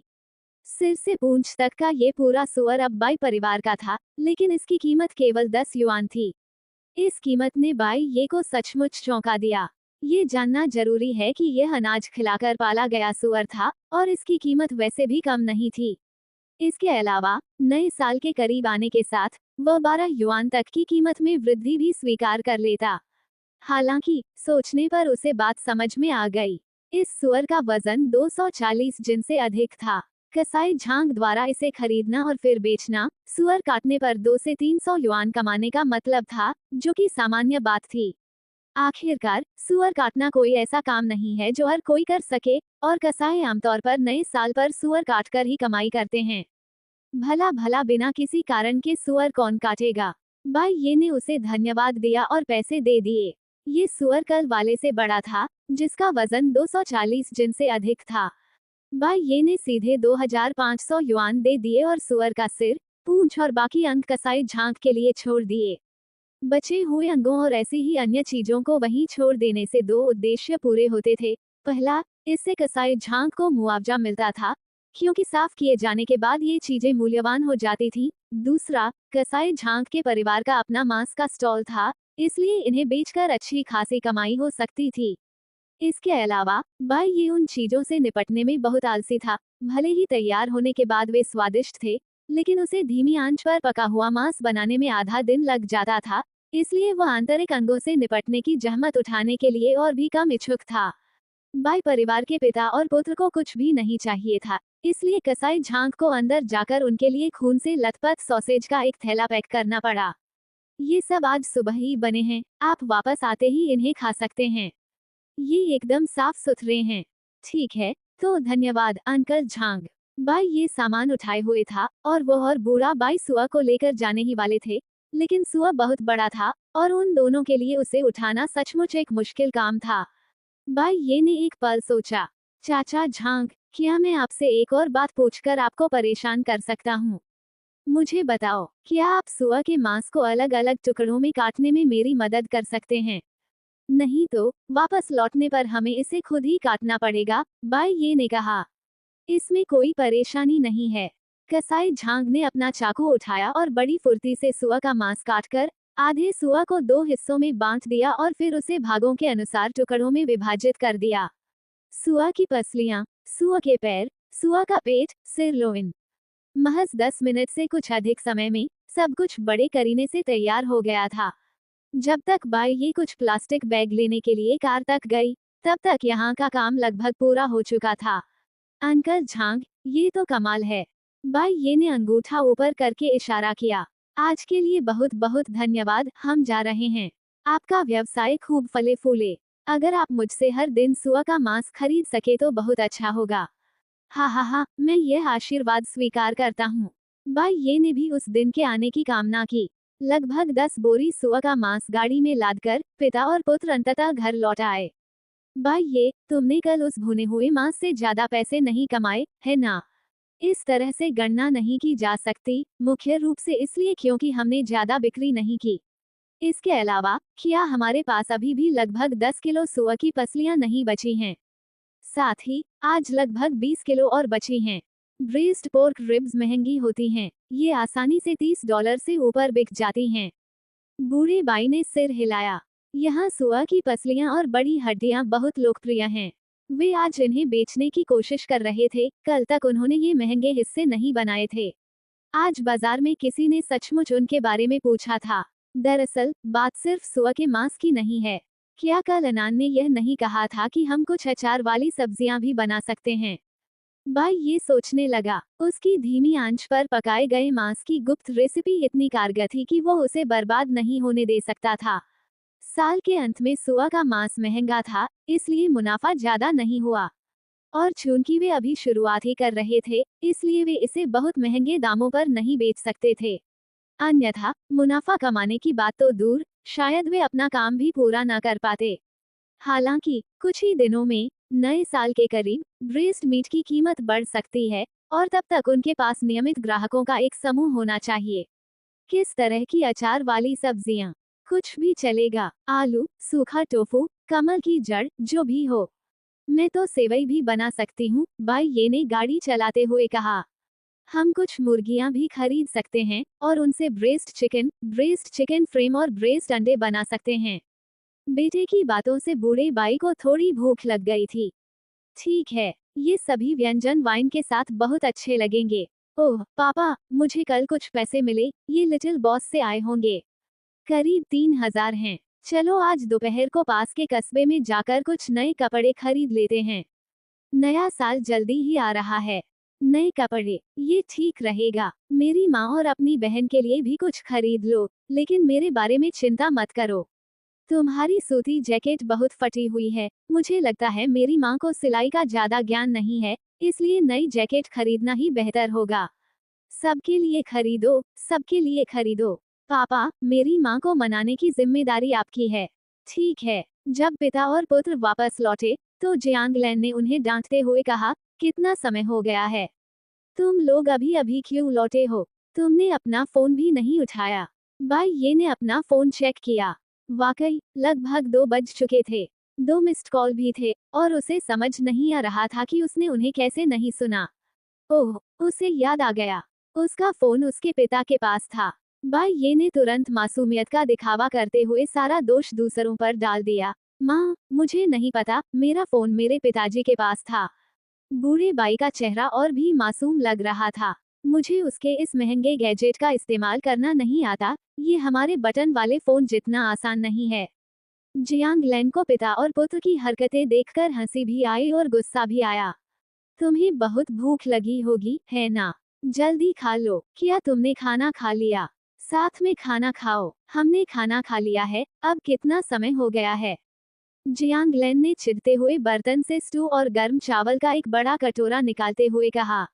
जब पिता और पुत्र कार से सुअर का मांस निकालने गए, तो जियांगलैन ने गैस स्टोव को फिर से चालू किया और उनके लिए कुछ हरे प्याज और अंडे भून लिए।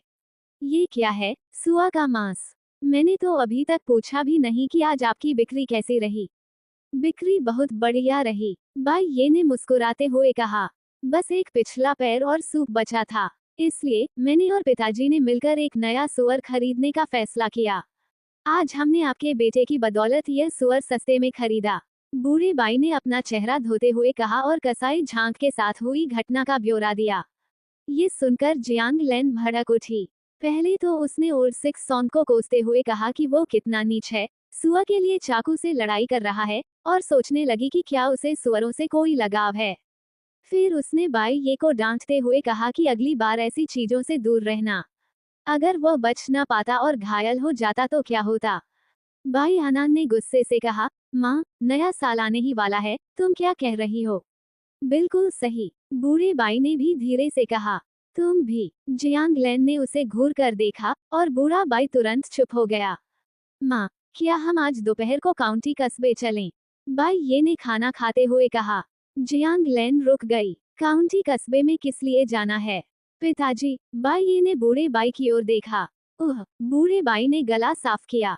वह बच्चा, क्या वह तुम्हारे और अनान के लिए कपड़े खरीदने की सोच रहा है? और उसके खुद के कपड़े देखो, तुमने क्या सिले हैं। अगर वह ऐसे कपड़े पहनकर बाहर जाए तो लोग उस पर हंसेंगे क्या? ये सच है। जियांग लैन ने कल वाली डाउन जैकेट के बारे में सोचा। इसे कई सालों से पहना जा रहा था और फटे हुए हिस्से से सारे रोए निकल गए थे, जिससे जैकेट में एक तरह का छेद हो गया था। जब जियांग लैन ने कल इसे सिला तो उसने इसके अंदर रुई का एक गुच्छा भर दिया, ये जाने बिना कि क्या ये हवा को रोक पाएगा। तो चलिए चलते हैं। बाई ये और आनान को भी कुछ कपड़े खरीदने चाहिए। जियांग लैन ने थोड़ी देर सोचा और कांध के पास वाली अलमारी से 1000 युआन निकाले। माँ, आपको पैसे खर्च करने की जरूरत नहीं है, मेरे पास कुछ पैसे हैं। बाई ये ने वही बात जल्दी से दोहराई जो उसने अभी अभी बूढ़े बाई से कही थी। सुआ खरीदने में पैसे तो लगते हैं, है ना? क्या तुमने आज पूरा एक सुआ नहीं खरीदा? जियांग लैन ने कहा, ये पैसे तो तुमने ही भेजे थे और तुम्हारे माता पिता ने तुम्हारे लिए संभाल कर रखे हैं। बाई ये को अपनी नाक में दर्द महसूस हुआ।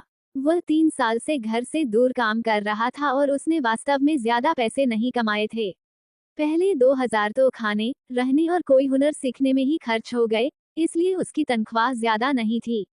इस साल थोड़ी ज्यादा कमाई हुई, लेकिन उसके पास साल के पहले 6 महीनों के लिए ही पैसे थे। उसके बाद घर पर उसके माता पिता के पास खर्च करने की हिम्मत ही नहीं थी।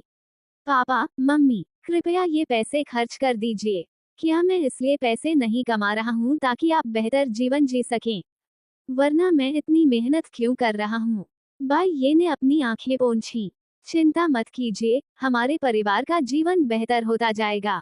बाई हनान ने भी कहा, भाई, मैं भी खूब मेहनत करूंगी।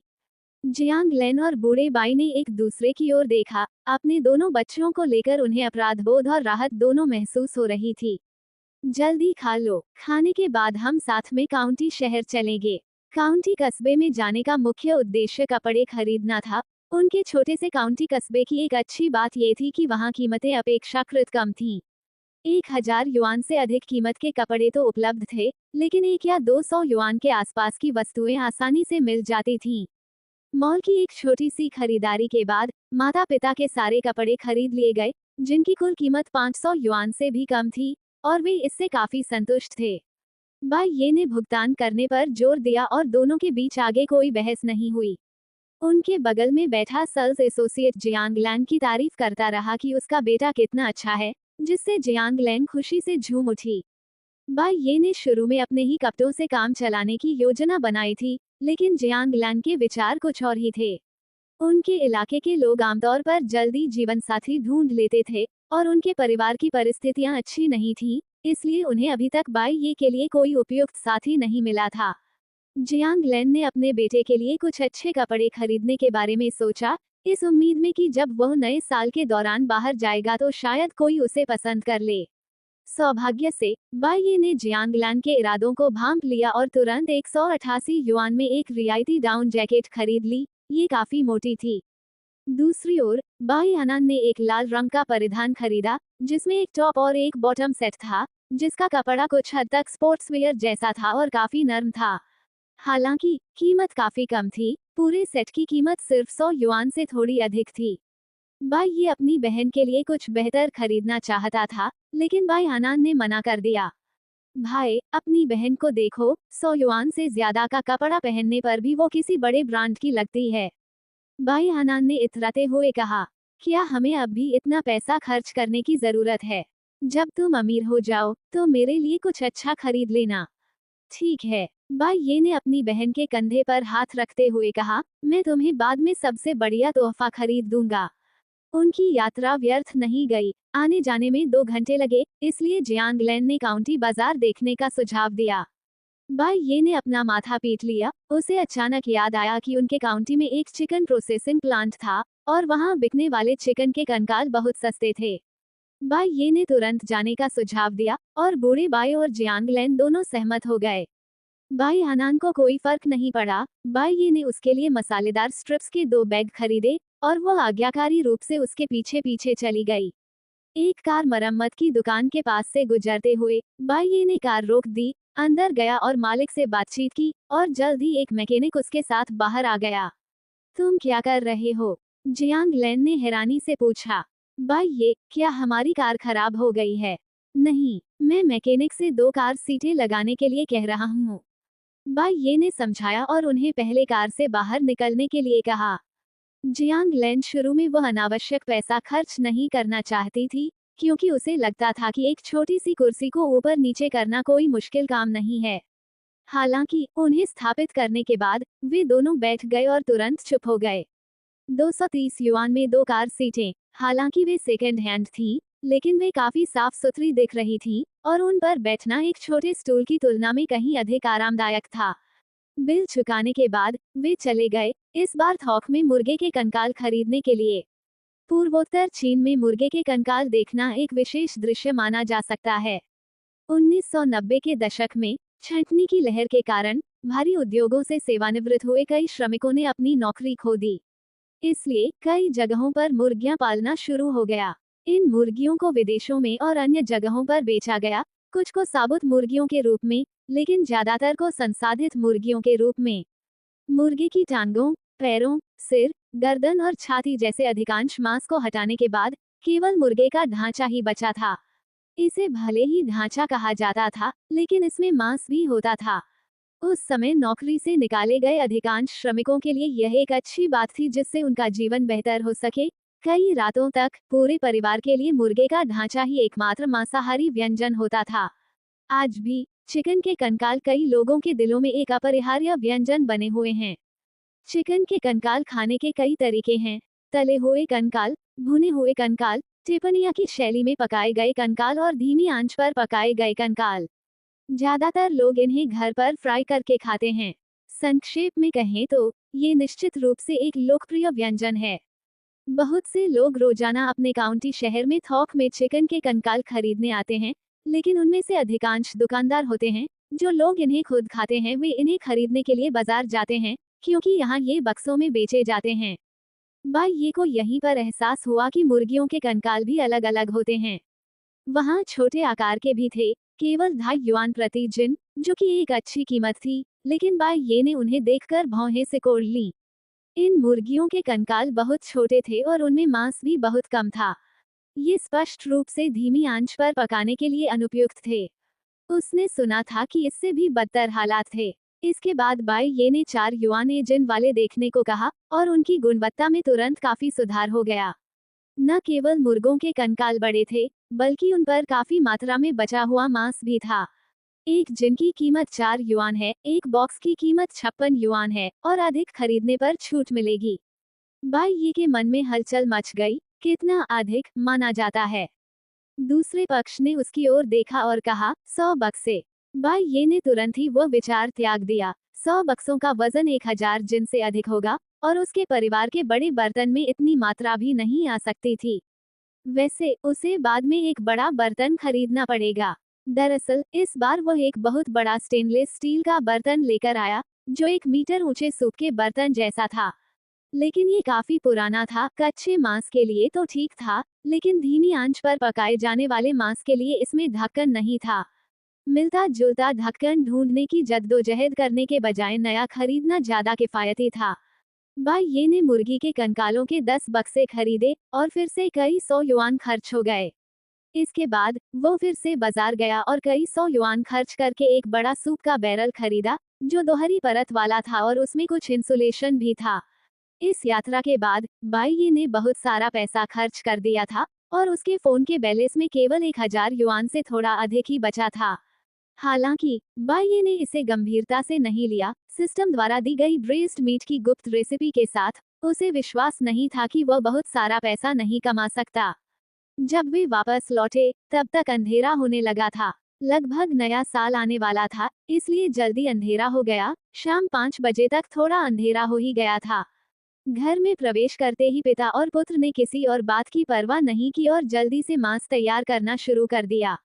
सौभाग्य से उन्होंने पहले ही कसाई झांक से इसे उनके लिए टुकड़ों में काटने के लिए कहा था, इसलिए उन्हें बस बालों को जलाकर अलग करना था, फिर उसे धोकर पानी में डाल देना था। जियांग लेन ने उनके द्वारा खरीदे गए बड़े बर्तन को साफ करने में भी मदद की, ताकि बाई ये और उसके पिता बाद में इसका आसानी से उपयोग कर सकें। इस सूप के बर्तन को खरीदने का मुख्य कारण अधिक मात्रा में सूप रखना था। पहले वाले बड़े स्टील के बर्तन में मुश्किल से ही दर्जनों जिन मांस समा पाता था, और मांस बेचने के बाद उन्होंने पाया कि उसमें केवल शोरबा की एक पतली परत ही बची थी। बूढ़े बाई ने मदद करते हुए सोचा, क्या मैं कल आपके लिए दक्षिणी चूल्हे को खोलकर फिर से बना दूं, ताकि इस सूप के बर्तन को सीधे उस पर रख सकूं।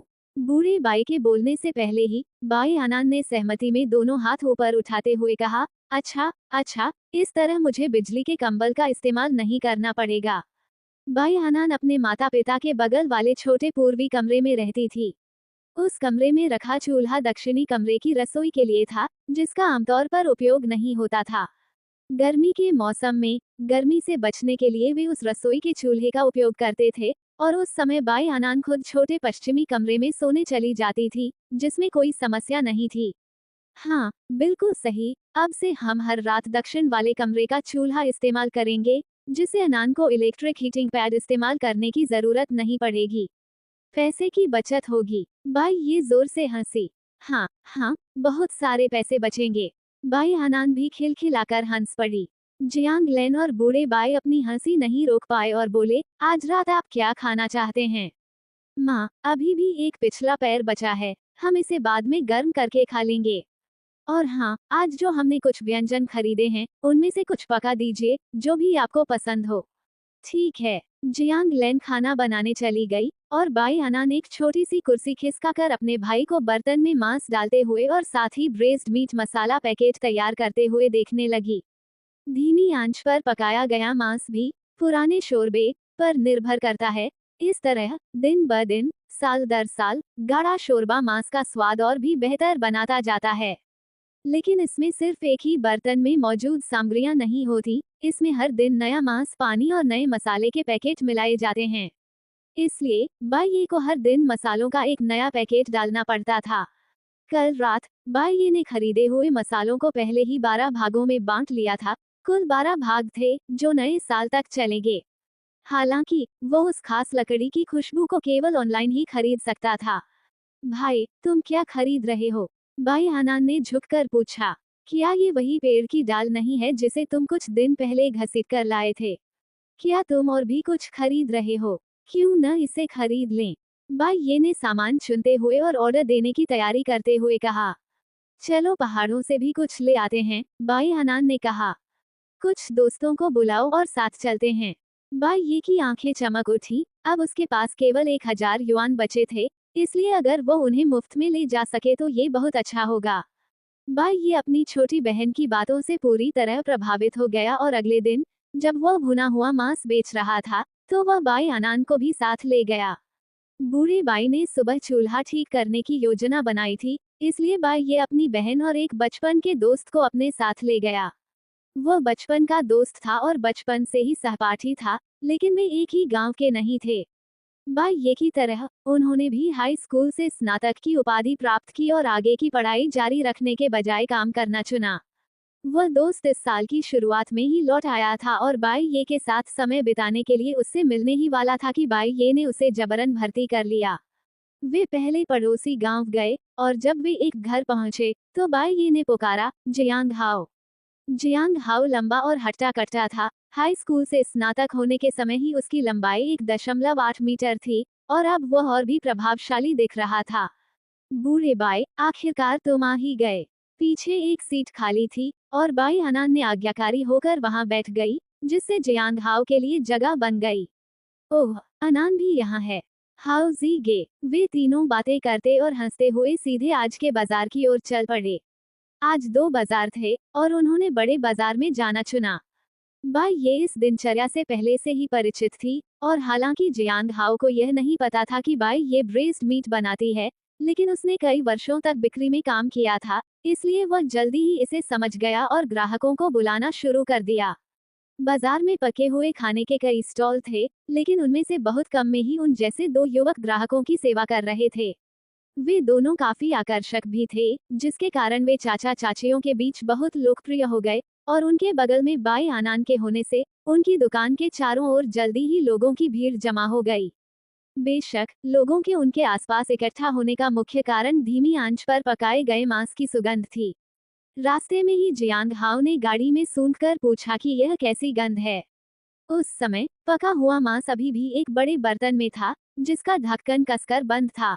अब इसे एक खुली जगह में ले जाया गया और धीरे धीरे गर्म किया गया, जिससे सुगंध फैलने लगी और स्वाभाविक रूप से लोगों को रुकने के लिए आकर्षित किया। बाई आनंद ने पहले से तय किया हुआ संकेत लगाया और बाई ये ने धीरे धीरे गर्म हो रहे बर्तन से भुने हुए मांस का एक छोटा टुकड़ा निकाला और आसपास बैठे चाचा चाचियों को चखने के लिए पेश किया। जैसे ही सब लोग इसे चखने के लिए उठा रहे थे, अचानक किसी ने धक्का देते हुए कहा, आखिरकार मैंने तुम्हें ढूंढ ही लिया। ये व्यक्ति हट्टा कट्टा, जोर से बोलने वाला और खूंखार दिखने वाला था। जब वह बाहर से अंदर आया तो वह थोड़ा अधीर भी लग रहा था। इससे आसपास के लोग रुक गए। कुछ लोगों ने इसे प्रतिशोध समझा और अधिक लोगों को संदेह होने लगा कि पके हुए मांस में कोई समस्या थी और अब उसका समाधान किया जा रहा है। कुछ लोगों ने तो हद ही कर दी, उन्होंने तुरंत अपने हाथों में मौजूद मांस के टुकड़ों को फेंक दिया, मानो उन्हें डर हो कि उनमें जहर मिला हुआ है। जियांग हाओ भी जम गया, अनजाने में ही उसने बाई ये और आनान को अपने पीछे छिपा लिया। तुम कौन हो, क्या करना चाहते हो? नहीं, आप गलत समझ गए हैं, मैं यहाँ भुना हुआ मांस खरीदने आया हूँ। वह बड़ा आदमी रुका, फिर उसे याद आया, कल लियोजिया बाजार से मैंने आपका एक जिन भुना हुआ मांस खरीदा था, याद है? बाई ये ने इस बारे में सोचा और वास्तव में उसे ऐसे व्यक्ति की याद आ गई, बस उसे तुरंत याद नहीं आया था। अरे यार, ब्रेस्ट मीट खरीदते समय मुझे लगा था कि तुम स्टॉल तोड़ दोगे। जियांग हाओ ने चिढ़कर कहा। आसपास के लोगों को भी एहसास हो गया था कि वह झगड़ा करने की कोशिश नहीं कर रहा था। जिनके पास मांस था, वे खाते रहे और जब उन्होंने उसका स्वाद चखा, तो उनकी आंखें चमक उठीं और वे सभी कहने लगे कि यह कितना स्वादिष्ट है। लगातार हो रही फुसफुसाहटों को सुनकर कि यह कितना स्वादिष्ट था, जिन लोगों ने पका हुआ मांस फेंक दिया था उन्हें बहुत पछतावा हुआ, लेकिन वे दूसरा टुकड़ा मांगने में बहुत शर्म महसूस कर रहे थे, इसलिए वे भीड़ से बाहर निकल गए। मेरी गलती, मैं कुछ ज्यादा ही उत्सुक था। वह बड़ा आदमी जोर से हंसा।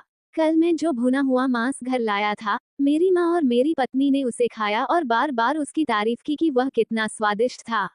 और मेरे ड्रैगन और फीनिक्स जुड़वां बच्चों को, आमतौर पर मेरी पत्नी और मेरी माँ को उन्हें खिलाने के लिए उनके पीछे भागना पड़ता है, लेकिन कल मेरी पत्नी को चिंता करने की जरूरत नहीं पड़ी, उन्होंने बड़े चाव से खाया। और पहले तो वे चर्बी वाला मांस बिल्कुल नहीं खाते थे, लेकिन कल उन्होंने चर्बी वाला मांस भी चुन चुन कर खाया।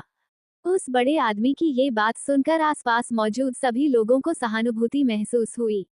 बच्चों का पालन पोषण करना पहले इतना मुश्किल नहीं होता था। हर छोटा बच्चा एक भूखे भेड़िए की तरह होता था, जिसे डर रहता था कि अगर कम खाना दिया गया तो उसे खाने को नहीं मिलेगा। आजकल के बच्चों को खाना खिलाना बहुत मुश्किल हो गया है, उन्हें खाने के लिए लगातार दौड़ाना पड़ता है, और फिर भी खाना ठंडा हो जाता है और वे ज्यादा नहीं खाते और वे बेहद पतले रह जाते हैं। अब उस बड़े आदमी को ये कहते हुए सुनकर और अभी अभी चखे गए पके हुए मांस को याद करते हुए, ये वास्तव में वसायुक्त था लेकिन चिकना नहीं था, इसमें भरपूर स्वाद था। ये वर्षों में खाया गया सबसे अच्छा पका हुआ मांस था, जो उनके बचपन में खाए गए मांस के समान था। हाँ, ये तो आसान है। बाई ये हंसते हुए बोली, कितना चाहिए? हम अभी अभी पहुँचे हैं, यहाँ सारा मांस बढ़िया है। मुझे बहुत सारा 20 जिन भुना हुआ मांस दो। उस आदमी ने हाथ हिलाते हुए कहा, कुछ हम अपने लिए रख लें और कुछ मेरे ससुर को भेज दें। ये देखकर कि इस व्यक्ति के पास पैसों की कमी नहीं है, बाई ये ने इस अवसर का लाभ उठाते हुए प्रचार किया, भाई, हमारे पास braised pork hocks, braised pig trotters और ब्रेस्ड पोर्क रिब्स भी हैं, जिनमें पसलियों पर भरपूर मांस होता है। उस आदमी ने सुअर की पसलियों के एक टुकड़े को देखा। भाई ये ने ऊपर हाथ रखा। ये कई पसलियों को एक साथ जोड़कर बनाया गया था, वास्तव में बहुत मांसल था। उसने तुरंत सिर हिलाया, तो मुझे 10 जिन सुअर का पेट और 10 जिन पसलियां 2 हिस्सों में पैक करके दे दीजिए। साथ ही मुझे सुअर के 2 पैर भी दे दीजिए, मेरी पत्नी को वे बहुत पसंद हैं। आसपास मौजूद सभी लोग मुस्कुराए। यह एक ऐसा व्यक्ति था जो अपनी पत्नी से बेहद प्यार करता था। 10 जिन सुअर के पेट का मूल्य 280 था। 10 जिन पकी हुई सुअर की पसलियों का मूल्य 350 था। साथ ही सुअर के 2 पैर लगभग 60 के थे। इस एक लेन देन का कुल मूल्य लगभग 700 था। दुर्भाग्यवश आज सिस्टम बहुत शांत था और उसे कोई कार्य नहीं दिया गया था। अन्यथा अगर उसे कुछ हजार की बिक्री हासिल करने का लक्ष्य दिया जाए तो शायद ये काफी संतोषजनक होगा। सिस्टम के कार्य बहुत अनियमित थे और वह वास्तव में निश्चित नहीं हो सकता था कि वे कब प्रकट होंगे। भाई ये को बस इतना पता था कि प्रत्येक कार्य को पूरा करना आसान नहीं होगा और इसके लिए उसे मेहनत करनी पड़ेगी। यह अच्छी बात थी, कम से कम इससे उसे कड़ी मेहनत करने की प्रेरणा तो मिल सकती थी। आज बिक्री काफी तेज रही, मुख्य रूप से उस बड़े आदमी की वजह से जिसने नेतृत्व किया। साथ ही आसपास के लोगों द्वारा चखे गए ब्रेस्ड मीट के स्वाद की पुष्टि के कारण वे अपने साथ लाए गए मांस के दर्जनों हिस्से जल्दी से बेच पाए। कुछ लोगों को पूरा टुकड़ा चाहिए था, तो कुछ को 1 जिन या आधा जिन। 30 जिन से अधिक कीमत वाले पोर्क रिब्स देखकर भ्रमित न हो, दरअसल वे सबसे पहले खत्म हो गए थे। अनान, देखो कुछ खाने को है या नहीं, कुछ खरीद लो। जियांग हाउ से मिलने से पहले उन्होंने सुबह जल्दी से कुछ खा लिया था और अब कुछ देर व्यस्त रहने के बाद बाई ये को थोड़ी भूख लग रही थी। ठीक है, बाई अनान पैसे लेकर भाग गई और थोड़ी देर में तले हुए आटे के बड़े बड़े टुकड़ों से भरा एक थैला, कुछ तले हुए केक और 3 कप गर्म सोया दूध लेकर लौट आई। तीनों ने अपने स्टॉल पर ग्राहकों की कमी का फायदा उठाते हुए जी भरकर खाना खाया। उनके खत्म करने से पहले ही ग्राहक फिर से उनके स्टॉल पर आ गए। बाई ये ने अपनी बहन के हाथों में सोया दूध और थैला थमा दिया, चेहरे पर सच्ची मुस्कान बिखेरी और ग्राहकों का अभिवादन किया। दोपहर के बाद लगभग 12 बजे बाई ये के स्टॉल पर मौजूद भीड़ छंट गई थी। उसके बगल में रखे बड़े बर्तन में मांस लगभग खत्म हो चुका था, बस कुछ छोटे छोटे टुकड़े ही बचे थे। अपने फोन पर नजर डालते हुए बाई ये ने पाया कि उसने अकेले उस सुबह ही 3700 युआन से अधिक मूल्य का सामान बेच दिया था और वह मुस्कुराना बंद नहीं कर सका। उसने सुअर का मांस खरीदने पर केवल 2500 युआन खर्च किए थे और अब उसने एक ही सुबह में लगभग 1200 युआन कमा लिए थे। बाई ये ने जियांग हाओ के कंधे पर हाथ रखते हुए कहा, चलो मेरे घर रात के खाने पर आओ। चूंकि कल खरीदा गया अधिकांश मांस इस्तेमाल हो चुका था, इसलिए बाई ये ने वापस आते समय कार जियांग हाओ को सौंप दी और खुद कसाई झांग को फोन करने में व्यस्त हो गया। कसाई झांग ने कल ही बूढ़े बाई और उसके बेटे से बाई ये के लिए प्रतिदिन सुअर के मांस का एक हिस्सा आरक्षित करने का समझौता कर लिया था। अब बाई ये को लगा कि एक हिस्सा तो बिल्कुल भी पर्याप्त नहीं होगा, पूरा सुअर तो केवल आधे दिन ही चलेगा। इसलिए उसने तुरंत कसाई झांग को फोन करके पूरा सुअर मंगवाया। कसाई झांग ने पहले से ही कुछ सोच समझकर और संयमित रवैया अपनाया था और यह बात सही साबित हुई। दोस्ती एक चीज है, व्यापार दूसरी। आज की कीमत कल की कीमत के बराबर नहीं हो सकती। बाई ये सहमत हो गया, लेकिन कसाई झांग से चर्चा करने के बाद उसने फैसला किया कि उसे आगे और पीछे के टखनों की आवश्यकता नहीं है। इन इलाकों का मांस बहुत कम वसा वाला था, ये फ्राई करने के लिए तो बेहतर था, लेकिन धीमी आंच पर पकाने के लिए वसायुक्त परतदार सुअर का पेट स्वाभाविक रूप से अधिक स्वादिष्ट होता था। उन्होंने पिछले 2 दिनों में इतना अधिक सुअर का मांस खरीदा था कि आगे और पीछे के पैर का काफी हिस्सा बच गया था, जितना वे खा भी नहीं सकते थे। कसाई झांग मुस्कुराया और सहमत हो गया, ये हिस्से आसानी से बिक जाएंगे और वह इन्हें अभी भी अधिक कीमत पर बेच सकता है। मांस खरीदने के बाद और बाजार से वापस आने से पहले खरीदी गई कुछ सब्जियों को मिलाकर वे सीधे बाई परिवार के घर वापस चले गए। तब तक खाने का समय बीत चुका था। जियांग हाओ का परिवार उसके माता पिता, बड़ा भाई और भाभी और छोटा भतीजा काफी बड़ा परिवार था, इसलिए वे उसके खाने का इंतजार नहीं करेंगे। उसके लिए उनके साथ घर जाना ही बेहतर था। जब वे घर पहुंचे तब तक 1 बज चुका था। वहाँ 2 युवक मौजूद थे, इसलिए बूढ़े बाई को कुछ भी करने की जरूरत नहीं थी। बच्चों के घर से बाहर जाने के कारण बूढ़े बाई और दंपत्ति जियांगलेन ने खाना नहीं खाया था। बाई ये के घर फोन करने के बाद जियांगलेन ने कई और व्यंजन भी तैयार किए। इतने सारे व्यंजन, मेज पर ढेर सारे व्यंजन देखकर जियांग हाओ दंग रह गया। हाओ जी, तुम 1 साल से हमारे घर नहीं आए हो, जाहिर है मुझे कुछ और स्वादिष्ट व्यंजन बनाने होंगे, जियांगलेन ने मुस्कुराते हुए कहा। पड़ोस में रहने वाले जियांग हाओ और झांग शिलियांग बचपन से साथ पले बड़े थे और सहपाठी थे। तर्कसंगत रूप से बाई का पड़ोसी होने के नाते झांग शिलियांग का उससे करीबी रिश्ता होना चाहिए था, लेकिन झांग परिवार पाखंडी था और झांग शिलियांग बचपन से ही बेहद ईर्ष्यालु था, इसलिए जियांगलैन को उसकी परवाह नहीं थी। हालांकि जियांग हाओ ईमानदार और उत्साही था, बचपन से ही चंचल स्वभाव का बच्चा था। हालांकि उसकी पढ़ाई लिखाई अच्छी नहीं थी, लेकिन यहाँ चरित्र को अधिक महत्व दिया जाता था। टेबल पर रखे सभी व्यंजन घर के बने हुए थे। कटी हुई सुअर के मांस की एक प्लेट जिसमें मूंग की दाल थी, मिर्च के साथ कटे हुए टोफू की एक प्लेट, कीमा बनाया हुआ सुअर के मांस के साथ टोफू की एक प्लेट और तले हुए मांस के टुकड़ों की एक प्लेट। मूंग दाल की पत्तियों और तले हुए मांस के टुकड़ों के साथ परोसे गए बारीक कटे हुए सुअर के मांस में सुअर के मांस की मात्रा आश्चर्यजनक थी। कोई भी चॉपस्टिक से एक टुकड़ा उठा सकता था और उसे कोई भी सब्जी दिखाई नहीं देती थी। घर पर बहुत सारा आगे और पीछे का मांस बचा हुआ था, कुल मिलाकर 50-60 किलो।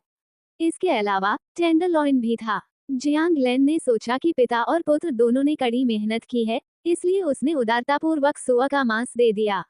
जियांग हाओ को बूढ़े बाई ने खींचकर गर्म ईंटों के पलंग पर बैठाया। उसने अपना कटोरा उठाया और मुस्कुराता हुआ चेहरा लिए खाना शुरू कर दिया।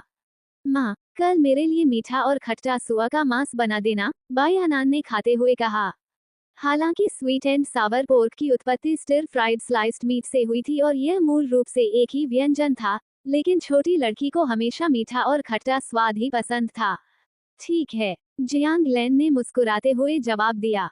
जियांग हाओ, क्या तुम घर पर व्यस्त हो? कल फिर रात के खाने पर आ जाना। मैं कैसे थोप सकता हूँ? जियांग हाओ ने शर्माते हुए अपना सिर खुजाया। तुम्हें किस बात का डर है? अगर तुम शर्मा रहे हो तो कल फिर मेरे साथ स्टॉल पर आ जाओ। तुम्हें न सिर्फ खाना मिलेगा बल्कि पैसे भी मिलेंगे, बाई ये ने कहा। वह जानता था कि उसका बचपन का दोस्त भी उसी की तरह शहर से बाहर काम करके ज्यादा पैसे नहीं कमा पाता था। इसके अलावा उनके परिवार की आर्थिक स्थिति भी अच्छी नहीं थी। उनके 2 बड़े भाई थे, दोनों शादीशुदा थे और उनके बच्चे थे। जियांग हाओ को अपनी भावी शादी के दहेज के लिए केवल खुद पर ही निर्भर रहना था। उसके माता पिता उसके दोनों भाइयों की शादी कराने में पहले ही काफी प्रयास कर चुके थे और अब उसके लिए और कुछ नहीं कर सकते थे, और उसके दोनों भाई तो और भी कम भरोसेमंद थे। मजदूरी की कोई जरूरत नहीं, सिर्फ खाना ही काफी है, जियांग हाओ ने मुस्कुराते हुए कहा। अगर शियाओ नियान न होती तो वह सचमुच घर वापस आना ही नहीं चाहता। घर का माहौल हमेशा तनावपूर्ण रहता था। उसकी बड़ी भाभी और छोटी भाभी एक दूसरे को नापसंद करती थीं, और उसका बड़ा भाई और छोटा भाई छोटी छोटी बातों पर झगड़ने लगते थे, और उसके माता पिता बोलने की हिम्मत भी नहीं करते थे। हालांकि वे सभी उसे बहिष्कृत करने में एकजुट थे, क्योंकि उन्हें डर था कि वह किसी बात का फायदा उठा सकता है। वह ईमानदार था, लेकिन मूर्ख नहीं था। बाई परिवार के खाने जैसा खाना उसने सालों से नहीं खाया था। अगर शियाओ नियान के लिए भी इतना स्वादिष्ट खाना बनता, तो भी उसे चॉपस्टिक इस्तेमाल करने की बारी नहीं आती। भतीजे, भतीजियां और भाभी सब खाने में हाथ डाल देते, जिससे खाना बिखर जाता और देखने में भी बुरा लगता। ऐसा कैसे हो सकता है? काम ठीक से होना चाहिए। तुम दोनों नौजवान आपस में बात कर लो, जियांगलेन ने कहा। ओह हाँ बाई, ये मैंने तुम्हारे लिए मुर्गे की हड्डियां भिगो दी हैं। चिकन के कंकाल पूरी तरह से जमे हुए थे। वे कल देर से लौटे और उनके पास उन्हें तैयार करने का समय नहीं था। सोने से पहले उन्होंने केवल धीमी आंच पर पकाया। समझ गया माँ। रात के खाने के बाद बाई ये धीमी आंच पर मांस पकाने में जुट गई। बूढ़े बाई ने दिन में दक्षिणी कमरे की रसोई की सफाई कर दी थी, और कल खरीदा गया सूप का बर्तन उसमें बिल्कुल फिट बैठ गया। साफ किया हुआ सुअर का मांस सीधे बर्तन में डाल दिया गया और मसालों का एक नया पैकेट भी डाल दिया गया। पहले वाला शोरबा अभी भी मुख्य हॉल में चूल्हे पर रखा था, जिसका इस्तेमाल चिकन की हड्डियों को पकाने के लिए किया जाता था। कल बाई ये ने सबसे अच्छे मुर्गे चुने थे। ये मुर्गे के कंकाल 4 युआन प्रति किलो के हिसाब से मिल रहे थे और हर कंकाल में लगभग आधा किलो के बराबर मांस था। खून निकालने के लिए उन्हें पानी में भिगोने और एक बार उबालने के बाद उन्हें धीमी आंच पर पकाया जा सकता था। बाई ये ने विशेष रूप से कुछ हरी मिर्च भी डाली, क्योंकि उन्हें मसालेदार चिकन के कंकाल में एक अलग ही स्वाद आ जाता था। शोरबा उबलने के बाद उसने आंच धीमी कर दी और बीच बीच में ही उसे देखने लगा। बाई ये ने पके हुए मांस के दोनों बर्तन अपने माता पिता को सौंप दिए और जियांग हाओ और बाई आनान के साथ सीधे नानजुआंग ग्रैंड मार्केट की ओर चल पड़ा। नानजुआंग पहाड़ों के पास स्थित था और आसपास के गांवों के लोग घर में जलाने के लिए सूखी शाखाएं इकट्ठा करने के लिए ऊपर जाया करते थे। उन्होंने गाड़ी सड़क किनारे खड़ी की और उनके पीछे पीछे चल दिए। बाई ये और उसकी बहन बाई आनान ने नए कपड़े पहनने की हिम्मत नहीं की और पुराने कपड़े ही पहन लिए ताकि वे शाखाओं में न उलझें। यहाँ आने से पहले बाई ये ने विशेष रूप से सुगंधित लकड़ी की पहचान खोजी थी। ये लकड़ी पूरे देश में पाई जाती है, लेकिन दक्षिण में अधिक। यहाँ के लोग इससे ज्यादा परिचित नहीं थे, खासकर सर्दियों के मौसम में जब सारे पत्ते झड़ चुके होते हैं। काफी देर तक खोजबीन करने के बाद जियांग हाओ को उखड़ी हुई झाड़ियों का ढेर मिला और उसने बाई ये को उन्हें पहचानने के लिए बुलाया। अरे बिल्कुल है, बाई ये ने हंसते हुए कहा। उस ढेर में लगभग 10 पेड़ थे, छोटे बड़े। उन तीनों ने मिलकर उनकी जड़ें तोड़ना शुरू कर दिया। मुझे लगता है अगली बार आपको इसे ऑनलाइन ही खरीद लेना चाहिए, बिग ब्रदर। ये सब झंझट के लायक नहीं है, बाई आनान ने कहा। पहाड़ पर हवा चल रही थी और छोटी लड़की समझकर अपने पैर पटकने लगी। मुझे भी ऐसा ही लगता है, बाई ये ने कहा, और वे तीनों खिलखिलाकर हंस पड़े। अगर हम पहले लौट आए होते तो बहुत अच्छा होता। हम पहाड़ पर चढ़कर चीड़ के शंकु तोड़ सकते थे और कुछ नाशपाती भी ला सकते थे, जियांग हाओ ने कहा। अगर मुझे पता होता कि ऐसा होगा, तो मैं 2 महीने पहले ही वापस आ जाता और हजारों डॉलर वेतन के रूप में ला सकता था, बाई ये ने भी आह भरी। भाई हिम्मत रखो, शियाओ नियान के बाद तुम मेरे साथ मेरे काम की जगह पर आ सकते हो। माहौल बदलने से नए अवसर मिलते हैं, जियांग हाओ ने उसके कंधे पर थपथपाते हुए कहा, क्योंकि उसे उस सुबह भुना हुआ मांस बेचते समय बाई ये की स्थिति के बारे में पता चल गया था। देखते हैं, बाई ये ने कहा। पहले तो वह निश्चित रूप से अपने बचपन के दोस्त का अनुसरण करता, लेकिन अब जब उसके पास ये सिस्टम है, तो उसका भविष्य निश्चित रूप से रोमांचक होने वाला है और वह अब भी इसके लिए बहुत उत्सुक है। चलो चलते हैं, अभी के लिए इतना काफी है। मुझे बहुत ठंड लग रही है। जैसे ही वे कार में बैठे और इंजन स्टार्ट किया, अचानक बाई ये के फोन की घंटी बज उठी। बाई ये ने फोन नंबर देखा, उसे अपरिचित लगा, लेकिन फिर भी उसने फोन उठा लिया। उसने सोचा कि शायद छोटा बॉस फोन कर रहा होगा, क्योंकि वह आदमी कर्ज में डूबा हुआ है, इसलिए वह निश्चित रूप से अपना असली फोन नंबर इस्तेमाल करने की हिम्मत नहीं करेगा। उसने कॉल का जवाब दिया, लेकिन आवाज अपरिचित थी। जैसे ही उस व्यक्ति ने बोलना शुरू किया, बाई ये समझ गया कि वह कौन है। बड़े भाई झाओ, आप हैं? ये तो वह नंबर नहीं लगता जो आपने मुझे उस दिन दिया था, बाई ये ने हंसते हुए कहा। जिस व्यक्ति ने उसे फोन किया था, वह वही बड़ा भाई था जिसने उस दिन ट्रैफिक जाम के दौरान उससे लंच बॉक्स मंगवाए थे। अगर उसका ऑर्डर न होता तो बाई ये 1000 युआन से अधिक नहीं कमा पाता, इसलिए बाई ये के मन में उसके प्रति गहरी छाप थी। हा, छोटे भाई बाई कैसे हो? मेरे फोन की बैटरी खत्म हो गई है, इसलिए मैं अपने बॉस का फोन इस्तेमाल कर रहा हूँ। मैं बिल्कुल ठीक हूँ, बिल्कुल ठीक हूँ। बड़े भाई, क्या आपको कुछ चाहिए? हाँ, एक बात तो है। मैं आपको इसके बारे में बताता हूँ, कृपया मेरी मदद करें। उस व्यक्ति ने स्थिति स्पष्ट की, और तभी बाई ये को एहसास हुआ कि उस दिन उसके लंच बॉक्स खाने वाला बॉस ही उसे भोज के लिए खाना पकाने में मदद करने के लिए आमंत्रित करना चाहता था। यह कोई मुश्किल काम नहीं था, और दूसरे पक्ष द्वारा दिया गया पता उससे लगभग 80 किलोमीटर दूर था, जहां गाड़ी से जाने में 1 घंटे से थोड़ा अधिक समय लगता था, इसलिए इसमें ज्यादा परेशानी नहीं हुई। इसके अलावा उन्होंने उसे जो कीमत की पेशकश की वह कम नहीं थी। 15 मेजें तैयार करने के बदले में वे उसे 5000 युआन देंगे, और उसे कुछ भी तैयार करने की जरूरत नहीं होगी। उसे बस उन व्यंजनों के नाम बताने होंगे जो वह बनाना चाहता है, और सभी सामग्री वे उपलब्ध करा देंगे। ये बिल्कुल उपयुक्त था। एक भोज में ज्यादा से ज्यादा 1 दिन का काम लगेगा। अगर वह 1 दिन पहले भी चला जाए, तो भी 5,000 युआन के लिए सिर्फ 2 दिन का काम ही करना पड़ेगा। हालांकि एक बात ऐसी थी जो वह बिल्कुल भी समझ नहीं पा रहा था। उसकी खाना पकाने की कला असाधारण रूप से अद्भुत नहीं थी, तो फिर दूसरी पार्टी उससे दावत तैयार करने के लिए क्यों कहेगी। दूसरी पार्टी ने उसके बनाए हुए केवल 3 व्यंजन ही खाए थे, तो उन 3 व्यंजनों में कुछ खास तो हो ही नहीं सकता, है ना। बाई ये ने इस बारे में सोचा और पूछा। हालांकि दूसरे पक्ष ने इसका कोई स्पष्टीकरण नहीं दिया, बस इतना कहा कि यदि वह इच्छुक हो तो वह कल सुबह आए, शाम के भोज के लिए खाना बनाए, एक रात वहां रुके और अगले दिन वापस जा सकता है। बाई ये ने इस बारे में सोचा और तुरंत सहमत हो गई। 5,000 युआन के मुद्दे के अलावा सिस्टम से अचानक एक मिशन भी आया था।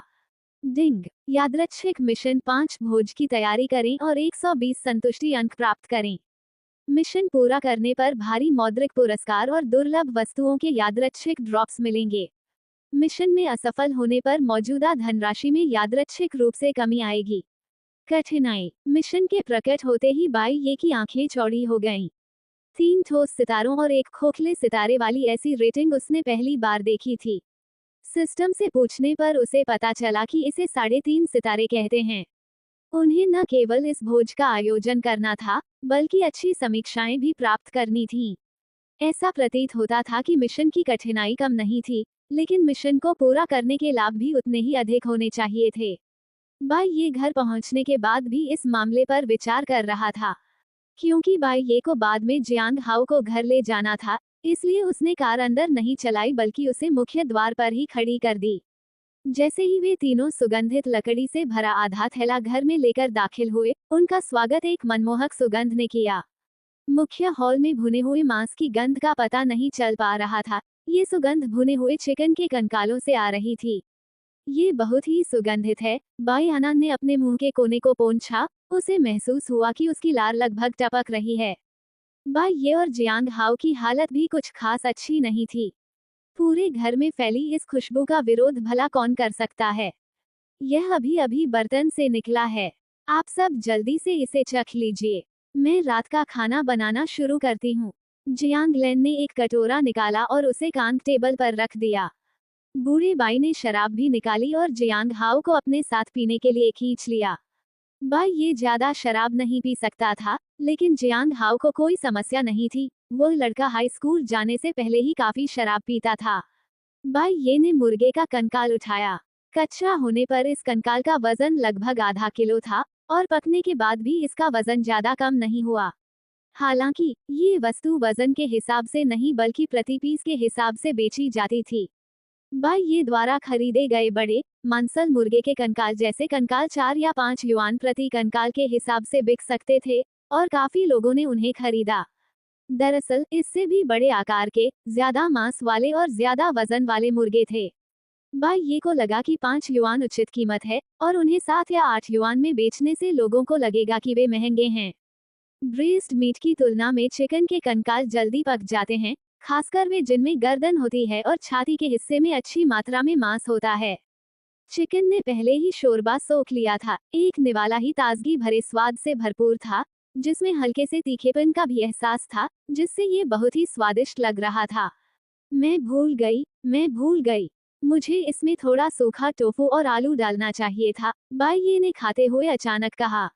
जब तक तुम्हें याद आएगा, खीरे ठंडे हो जाएंगे। जियांग लैन पहले से ही भुने हुए सूखे टोफू के टुकड़ों की एक प्लेट लेकर आई। बाई ये उसे हाथ से उठाने ही वाला था कि बूढ़े बाई ने चॉपस्टिक से उसका हाथ नीचे गिरा दिया और कहा, तमीज नहीं है। पिताजी, मैं तो बस अपने हाथ गंदे कर रही हूँ, है ना। बाई ये ने अन्याय महसूस करते हुए कहा। भाई, मैं तुम्हारे लिए ले आती हूँ। बाई आनंद ने बाई ये के मुंह में एक टुकड़ा डाल दिया। कैसा है? वाह, बहुत स्वादिष्ट। इसे बांधकर सूप के बर्तन में डाला गया था, इसलिए ये स्वाद से भरपूर है, लेकिन फिर भी थोड़ा सख्त है। तुम बदमाश ने खाना बनाना यूं ही नहीं सीखा, बूढ़े बाई ने मुस्कुराते हुए कहा। वही व्यक्ति था जिसने समुद्री शैवाल की मदद से टोफू की चादरों को गांठों में बांधा था, और उसे उम्मीद नहीं थी कि उसका बेटा सिर्फ एक निवाला चखकर ही जान जाएगा। इसके नीचे समुद्री शैवाल और आलू भी हैं। बाई ये ने बस अपने हाथ पोंछे, चॉपस्टिक उठाए और खाना शुरू कर दिया। समुद्री शैवाल थोड़ा ज्यादा पक गया है, लेकिन आलू अच्छे हैं, अभी भी थोड़े कुरकुरे हैं। बाई ये ने एक एक करके टिप्पणी की। कल मैं कुछ सूखा टोफू खरीद कर उसमें पकाऊंगी। ठीक है। ओह हाँ पिताजी, मुझे कल लगभग 2 दिनों के लिए बाहर जाना है। बाई ये ने कुछ देर सोचने के बाद कहा। बाहर जाना है? किस लिए? बात कुछ इस तरह है, मेरे एक परिचित दोस्त ने मुझे एक भोज के लिए खाना बनाने में मदद करने के लिए कहा। 15 मेजें, 5,000 युआन। मैं कल दोपहर जाऊंगा, शाम को खाना बनाऊंगा और अगले दिन वापस आ जाऊंगा। यह हो सकता है कि मैं उसी दिन भी वापस आ जाऊं, ताकि कल पके हुए मांस की बिक्री में देरी न हो। एक दिन भुने हुए मांस की बिक्री न कर पाने से कोई फर्क नहीं पड़ता। तुमने पिछले कुछ दिनों में बहुत पैसा कमाया है। अगर तुम देर रात घर लौटोगे, तो तुम्हारी माँ और मुझे चैन नहीं आएगा। बूढ़े बाई ने कुछ देर सोचने के बाद कहा। क्या रहने की कोई जगह है? जियांग लैन को इस पहलू की ज्यादा चिंता थी। हाँ, वे इसकी तैयारी कर रहे हैं। तो फिर वापस मत आना। अगर भोज शाम को है, तो ये रात 10 या 11 बजे तक चल सकता है। यहाँ की कुछ सड़कें संकरी हैं और उनमें स्ट्रीट लाइट नहीं है, इसलिए आना सुरक्षित नहीं है। ये भी ठीक रहेगा। फिर मैं सुबह जल्दी वापस आ जाऊंगा। ये लगभग 1 घंटे की ड्राइव है। अगर मैं सुबह 6 बजे के आसपास निकलूं, तो 7 या 8 बजे तक घर पहुंच जाऊंगा। बाई ये ने हिसाब लगाते हुए कहा। कोई बात नहीं, घर पर मसालों के पैकेट यहीं छोड़ देना। कल कसाई झांक से सुअर का मांस ले आना, फिर तुम जा सकते हो। तुम्हारी माँ और मैं यहीं हैं, कुछ भी गड़बड़ नहीं होगी। परिवार ने खाते पीते हुए इस मामले पर चर्चा की। उस शाम जियांग लैन ने कई व्यंजन बनाए, लेकिन सभी ने थोड़ा थोड़ा चावल ही खाया। मुख्य रूप से चिकन की हड्डियों पर ध्यान केंद्रित किया और मेज पर ढेर सारी हड्डियां छोड़ दी।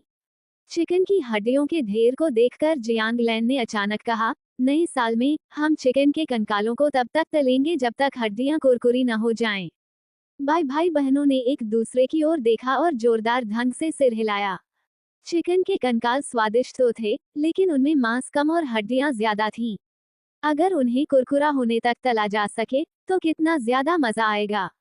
थोड़ा नशे में धुत जियांग हाओ को घर छोड़ने के बाद, जियांग लैन ने उसके लिए कुछ भुने हुए चिकन के टुकड़े भी पैक कर दिए। असल में वह उसके लिए भुना हुआ मांस भी पैक करना चाहती थी, लेकिन जियांग हाओ ने मना कर दिया और कहा कि अगर वह इसे वापस भी ले जाए तो उसके माता पिता इसे नहीं खा पाएंगे। जियांग लैन ने आह भरी, हर परिवार की अपनी अपनी मुश्किलें होती हैं। तो दोस्तों, पाई ये कि रोमांचक कहानी का यह सफ़र यहीं रुकता है, लेकिन रोमांच अभी खत्म नहीं हुआ है। क्या बाई ये अपने जादुई कुकिंग सिस्टम के साथ दुनिया जीत पाएगा? क्या चुनौतियां जो उसका इंतज़ार कर रही हैं? ये सब हम जानेंगे आने वाले एपिसोड्स में।